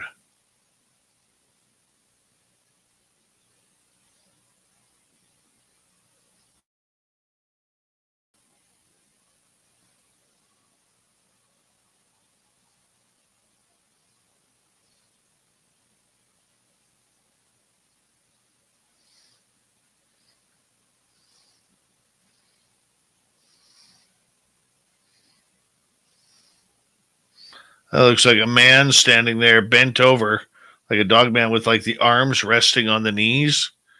Doesn't that look weird?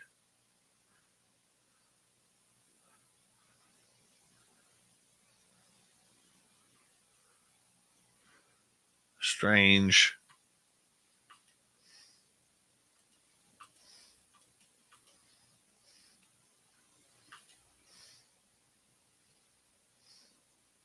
Damn sex bots.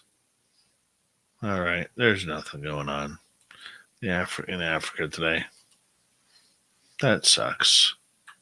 Sorry about that. Let's try Namibia.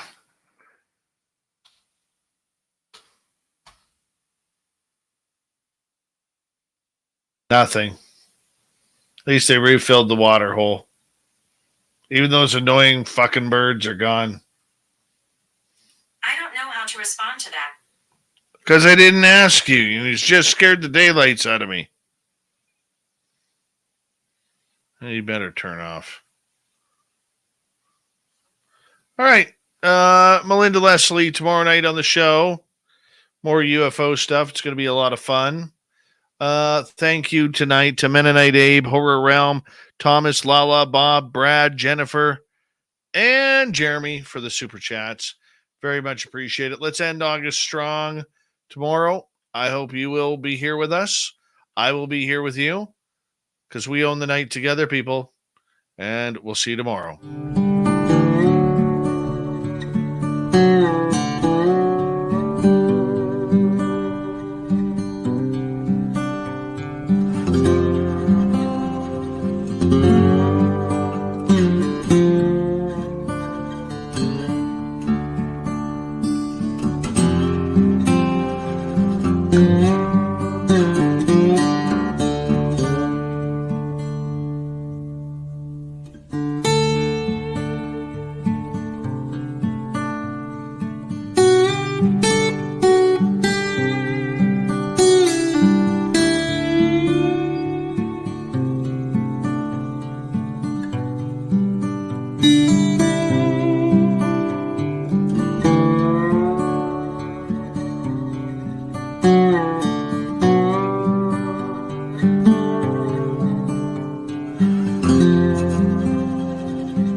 Stay healthy, my friend. You too. You need bail money, give me a call. Always, Dad. Take care. You too.